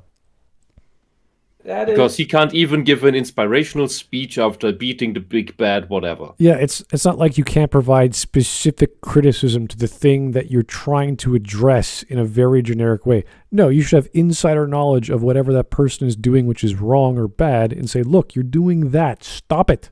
Stop doing that. Do something else in a better way, in a good way, like the opposite of that thing you're doing. That would be a little more on the nose and a little more clear to the narrative, so we know what the hell this guy is trying to tell you what to do. You can't just go to a story about, like with Kratos, Dad and Boy, whatever you want to call that game, of, hey, let's not kill each other, when that was the first conflict between the gods at the start of the game. Oh, no. I said no. It's like, why? Why would you say no, Kratos? Yeah, and I just realized in the series, Falcon in the beginning was right. He is really unfit to be Captain America. Captain America was wrong in believing in him. Because he's absolute shit at the thing. Not only does he not believe in himself, he's also racist, and he doesn't even know what to tell people and how to improve. So he's a horrible person. Man, his best moment was to drop the shield. Okay. Seems like a failure to grow up. A lot of the humor seems like it's from the people who've struggled to grow up since 2012. It seems like they're emotionally stunted. And this is probably just me reading into it. And I see a lot of crossover with they're being emotionally stunted and all of the pop culture references. It seems like 100% some kind of on the money. identity that they're trying to cling to, that they can't let go of. I mean, Fallout 2, It's all called the way childhood. back then, was full of pop culture references. But I don't know, back then, being a quote-unquote nerd... No. That was the 90s game, or early 2000s game. Well, he said back then. Yeah, but the big thing is that the pop culture references is in a setting in which culture is dead. Everything we know is dead. It's dead. It takes place in our history, 50 years or 100 years after World War II. Like, 2076, bomb falls. Everything is fucking dead and gone. All these sci-fi and stuff, all these references, special encounters. All the pop culture references that you run across aren't that ill-fitting considering the setting is in a dead culture in which nobody gives a shit. They do a leather jacket and the dog immediately falls in love with you if you wear it when you walk towards it. Nobody cares. It doesn't fit in Borderlands because Borderlands takes place in the Borderlands setting. All right, here is Avengers Infinity Board. Okay. You got to do better, Senator. I'm working on it. F-ass, but I am dealing with a new population crisis, a food transport crisis, a superpowered terrorist group, and global instability. By the way, that costume makes you look like a total... He looks like a candy store clown. But a super terrorist group that you let escalate in the first place. The whole fucking thing is Falcon's fault. Okay, we're going to go for another 2 minutes because I think this guy's doing a good job, but I think the message is already clear. The examples of narration, or rather dialogue in these games, are not as good as they could be. He's super duper perfect, but he has, I'd say, identified a lot of core issues. Yeah, yeah, he's good. And including the emotional immaturity, which he calls stunted, which is the same thing, because in the end we're talking about emotional retardation. Which are all just synonyms for each other. And yeah, that's what we're dealing with. That's narcissism. It's all narcissism. And narcissism is condescending, it's passive aggressive, it's manipulative, and it tends to not take anything seriously but the self. And that's what all this writing is. It's also why these people, when the writers are narcissists, why they can't write characters. Because they literally cannot imagine people thinking and feeling different from themselves. They haven't developed that yet. And if they remain in that state, in that developmental stage, which should be temporary, if they remain in that, they will never develop that at all. And that is technically a very sad thing if these types of people wouldn't cause so much harm in the world to other people. So you can pity them. I think compassion is lost. All right. Also, that's all. I just want to praise this video for how much, whilst I still would prefer more references, what he's talking about, and be more precise with his language, he has improved a lot since the initial video we did on him like 4 months ago. Mm-hmm. Was that so long ago? 4 months. Yeah. Wow. Okay. Was subculture of its own. It wasn't really something people aimed to be. It's just a label people got slapped with for the activities and subculture they gravitated towards. Yeah, and it's because these types of people weren't playing those games. The types of people that are now all this woke shit. They were the people who were bullying us for being into tech stuff and video games. Yeah, so Tyler is right. He made the point that I was coming towards is that the references made reference something you would be into if you were playing Fallout at the time. You would have seen Mad Max. You would have seen or at least heard of Doctor Who. You would know what an alien is, etc., etc. whilst a lot of these pop culture references in Borderlands, if you're into gaming, your relationship with these types of styles of humor, word usage, lingo would probably be from TikTok. Like, oh my god, that is the most fleeting thing to have ever existed. I think that's really I think that's one of the big differentiations between, say, Borderlands 3 and Fallout 2's pop culture references. Okay, interesting. It was of them. Now, nerd is... It seems that being a self-admitted nerd and being obsessed with pop culture is based purely around cynical consumption nowadays. And obviously nothing epitomizes this more than the Funko Pop, which is like a religious icon for millennials. I was hoping he would actually name drop it. Holy shit. It's part of the problem. That's what the initials stand for. Pop culture reference type. 10 points for Shredded Nerd. Yeah, but I would not say that these people are in any way. It's just an imitation culture. It's just all about the superficial. There's no depth with any of these people. Be part of it. Be part of it. What do I need to do to be part of it? Buy the merch. Buy the merch. It's like the was it the emos who were thinking like, I need to dye my hair black and I need to start cutting my arms to be part of the metal thing, right? And the goth thing. That's how you do it. To be part of it. They just want to be. These are just idiots who want to be part of groups, and they don't know what the actual group is about, and they don't have actual interests of their own. They just copy those of others because they need this feeling of belonging so much. There's a very fitting description. Obsession seems to stem from an inability to grow up. The kinds. Also, side note, I cannot take what's his fucking face, Troy. Is that his face, Troy? He looks like a troll face when he's grinning. Like, I cannot take that image seriously. The kind of references that were funny in 2007 and tolerable, embarrassing now. There are other hallmarks like letting you pet the doggo, because that's a Twitter account, right? Having quips everywhere that undermine dramatic moments. Having an What the? Hey, hold up. Petting animals is a cute part of the games. What are you talking about? Be specific. Having an easy mode, tell me a story, or story mode, letting you skip bosses or parts of the gameplay, making the game easier if you fail too many times. Wait, what is he talking about? I also just... Again, he's losing the plot. He's losing it. Yeah, sadly.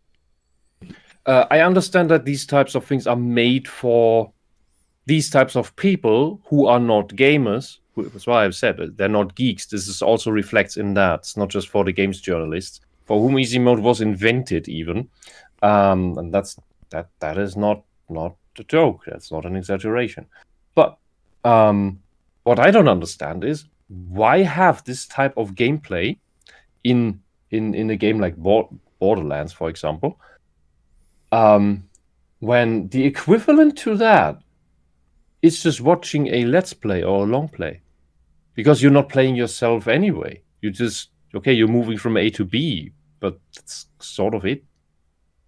For something like Mass Effect, I can understand a story mode, where it's just like the battles don't matter at all. They're just slice through like hot knife through butter. For replays, where you want to go through the different routes with of characters and decisions, I can understand it for that, because it's a game you can play 70 times. And my objections here is that he's completely lost the plot.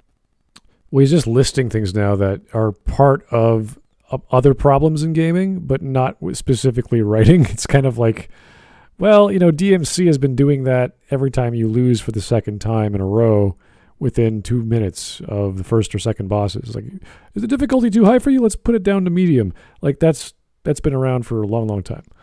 So It's horrible when the game asks you that. yeah. I But want to put that down. I can do that by myself. Every time you ask me that, I just want to beat the game even more.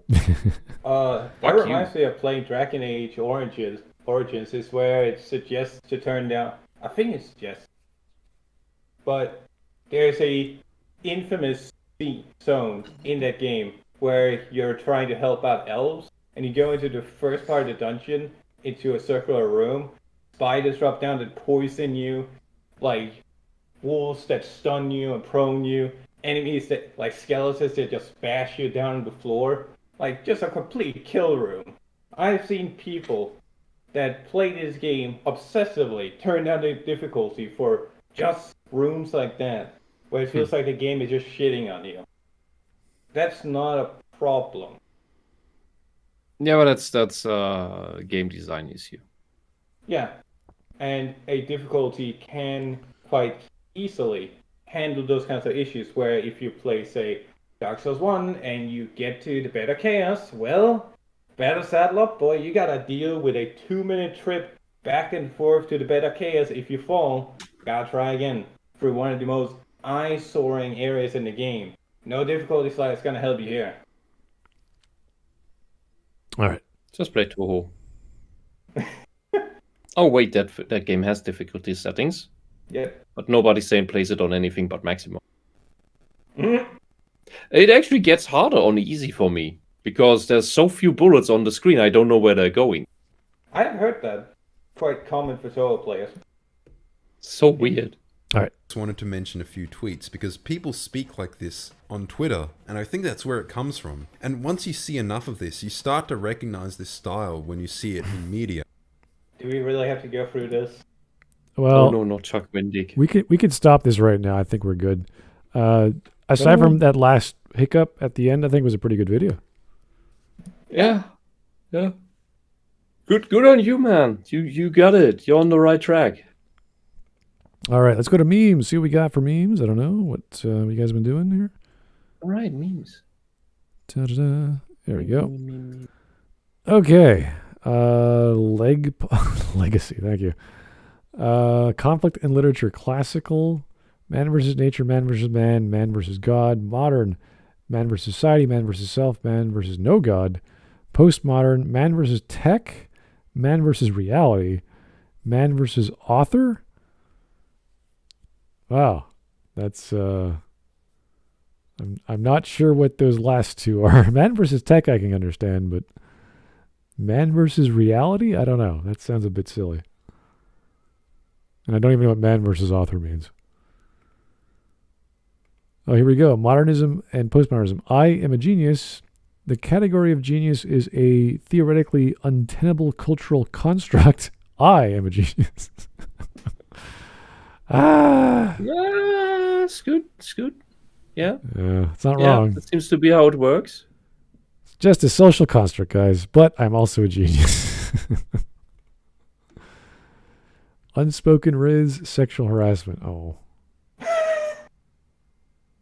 Nice. I am tired of being based, of never being cringe, of always dunking on suits with my huge fucking brain. That is. Thank you for that nice compliment, Joel. We weren't dunking on the guy today. I don't think we were doing pretty good with him, actually. We liked him. Yeah. Groovy. Okay. Earthworm Jim. Rick and Morty. Try not to make a pop culture reference. Challenge impossible. SpongeBob. He is doing calligraphy for the word the. All right. No. He's trying to write a text. Oh. That's the joke. Is I don't remember. Is he trying to write a story or? It's like an assignment, and he spends the entire night just writing duh. All right. Well, here's me after hearing what Dan Slott did to Spider-Man. There was many instances where he raped Spidey in the stories. Number 2 was by his own aunt. Oh no. And Iron Man's core is being recharged in the wall. Okay. What do you mean? He's You dying. Help him. Oh, love that. I love these. Every scene with Robert Downey is just fantastic. The multiple crisis boomers made and will die before seeing people. I don't think our situation can get much worse. Millennials, ensuring no one will have rights by 2040? Nonsense. Hopefully by 2040... seems to be where it's going. I mean... Well, hopefully by 2040, we'll get the quantum computing going and we'll get the singularity and they'll screw everything up. Have you seen those videos of Ukrainian refugees going to the UK and then rather returning to the Ukraine because they're absolutely shocked by how much everything feels like they're back in Soviet times? Oh, really? Because it's all just this propaganda shit, and they're not they feel like they're not allowed to speak their true opinion on anything. It's just horrible. So they're actually more free in their own country while at war. Well, I think during war, a lot of rules are being lifted. I was about to say, it's not hard to be free when there is no rule of law. That's another thing. When your malls are war's giant usually holes in the ground. where when you are when your country's at war, you have harder rules at home. But yeah. So I don't know what this is referring to. I'm assuming it's the weather balloon thing that happened a few days ago. It's a China balloon, I assume. I know there was a news report about the Trump administration, or rather the Pentagon, didn't have proper data to see these apparent balloons that were there 3 years ago or whatever. Which could be seen with the naked eye. I don't know. At least the F-22 Raptor finally got a kill, so... Look, the whole thing about stealth today is more about electronic devices not seeing the thing, because nobody actually looks out the window. So, Steve Urkel as Dr. Manhattan, I am tired of his family. There matters. Oh my God. Oh, what a silly thing to say. Oh, Christ. Sic semper tyrannis. Okay. Yeah, that was part of your super chat, I think. Caporal? Yeah, from the link in description. Yeah. So very, very much. Okay. It's been 84 years since I had money in my bank account. Oh. Here we go. The acquisition during Weimar? The Soviet anthem intensifies. The acquisition of wealth is no longer the driving force in our lives. We work to better ourselves and the rest of humanity. Was that the one with the three cryogenically frozen humans and they popped out and he's trying to explain to them that the stock market doesn't matter anymore? Yeah. Right. That's such a neat, that's a neat thing. Where everyone's like, no, we got to worry about the money. Bruh, we live in an era where your money is irrelevant. Yeah, except that later all these Starfleet officers get pensions and stuff like that. I don't know what Sir Patrick Stewart's doing on this. Because Patrick Stewart himself is a bloody communist. Oh, really? Mm-hmm. I know he's left-leaning. I don't know which degree, but... No, he's just he's retarded left. Oh, okay. I'm pretty sure in Hollywood the guy. episode, isn't it Picard's character that explains that right now, when they awaken, it's him that explains to them that when they go, okay, but what do we do now? We spend our entire lives on amassing wealth that's worth jack shit now. Well, you can build towards improving yourselves, like we try to improve humanity. All right.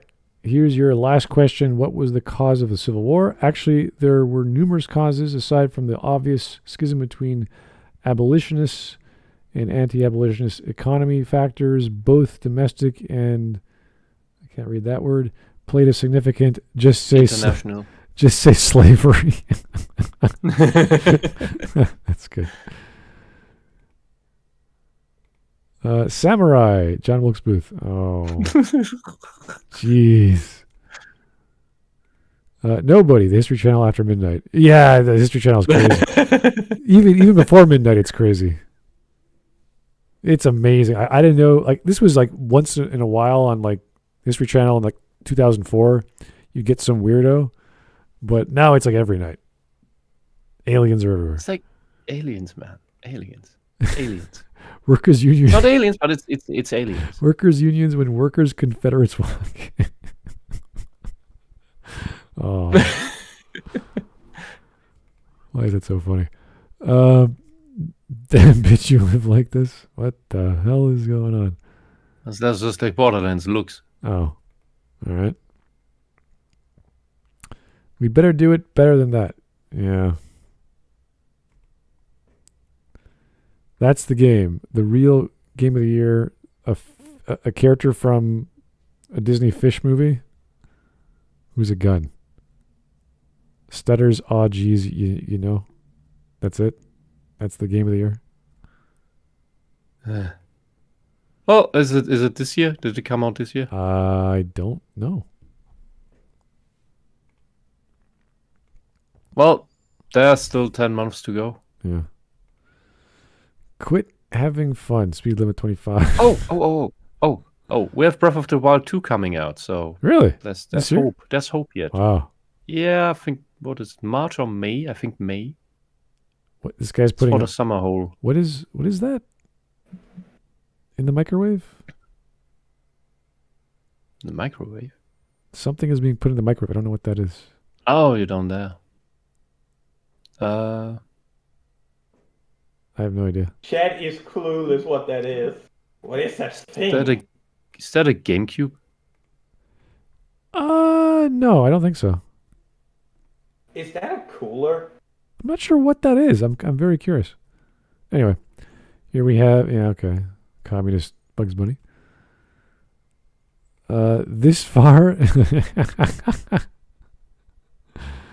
yes, Armin Shimmerman trying to do his best Patrick Stewart impression. The line must be drawn here. Alrighty. It's a GameCube. All right. It was a GameCube? Okay, chat says it is a GameCube. Didn't look like one. It was too long. Yeah, but it has the weird handle. I know, but the rest of it did not look the same color or shape. It just confuses you because it's upside down. Maybe. I don't know. Anyway, guys. Just confused little children. That was a good video. I liked it. It wasn't 100% perfect, but he got the general, got the puck in the net as far as I'm concerned. So thank you, sir. That was a good video compared to your previous one. I'm glad he's still making videos. And most of his videos are around the 20-minute range. And they in terms of popularity, they're all over the place. They're sometimes only 20,000 or sometimes 400,000 views. So he's got an interesting channel. Check it out. Thanks for the recommendation. I enjoyed it. So I'm glad to see videos that don't make me sigh every 8 seconds. So that's nice. Yeah, in spite of my objections, I found the video very enjoyable. And he's hit, striking gold is a bit hyperbole, but yeah, it was a very good video. He did get a few bullseyes. And a few is a lot better than what we usually get. Yeah, straight to the toe. Yeah, his arguments in the aiming is a bit odd, but thankfully we could forget about that video, so that's okay. Yeah, but I would say that happens to a lot of people who are beginning to understand all of this crap that's going on and unraveling this Gordian ball of yarn. Yeah, like the last part of it, or the last 2 minutes that we watched, where he started talking about things he didn't like, which had nothing to do with the topic, was like, not tangentially, not even connected, but we get what he's trying to say. Yeah, and for most people, the issue is that they lack the terminology, the words, to describe what they're seeing. Like they already see the patterns and the behaviors and the effects, but they don't have the words or are aware of the words because they maybe heard them once in their lives or something. And that's what makes it hard to understand. The moment you can put it into words, you're getting better, you're getting closer. Then you may find the better words, the more precise words. Yeah. And then it gets even it continually gets better to understand this deliberately confusing, complex nonsense. Web. Yeah, because it is deliberately like that, so that people don't understand it, and that's why it's constantly changing its name and the things it does, and also always gaslights us about it's totally not it doesn't even exist, and then it does exist, but it's good that it exists, and then we should accept it because it's a good thing, and then it kills us. Alrighty, guys. Fingers crossed that he continues to make videos like this. This was nice. Yes, I agree. So if he keeps doing it, we'll cover him again. It's always refreshing to have a good video. We can nod along and go, yep, that sounds good, and not hurt our brains. So thank you, guys, for the suggestions. Thanks for the voting. Keep the suggestions coming, the voting going, of course. We'll talk to you guys soon. Have yourself a good evening, and take it easy. Bye-bye. Night. Night.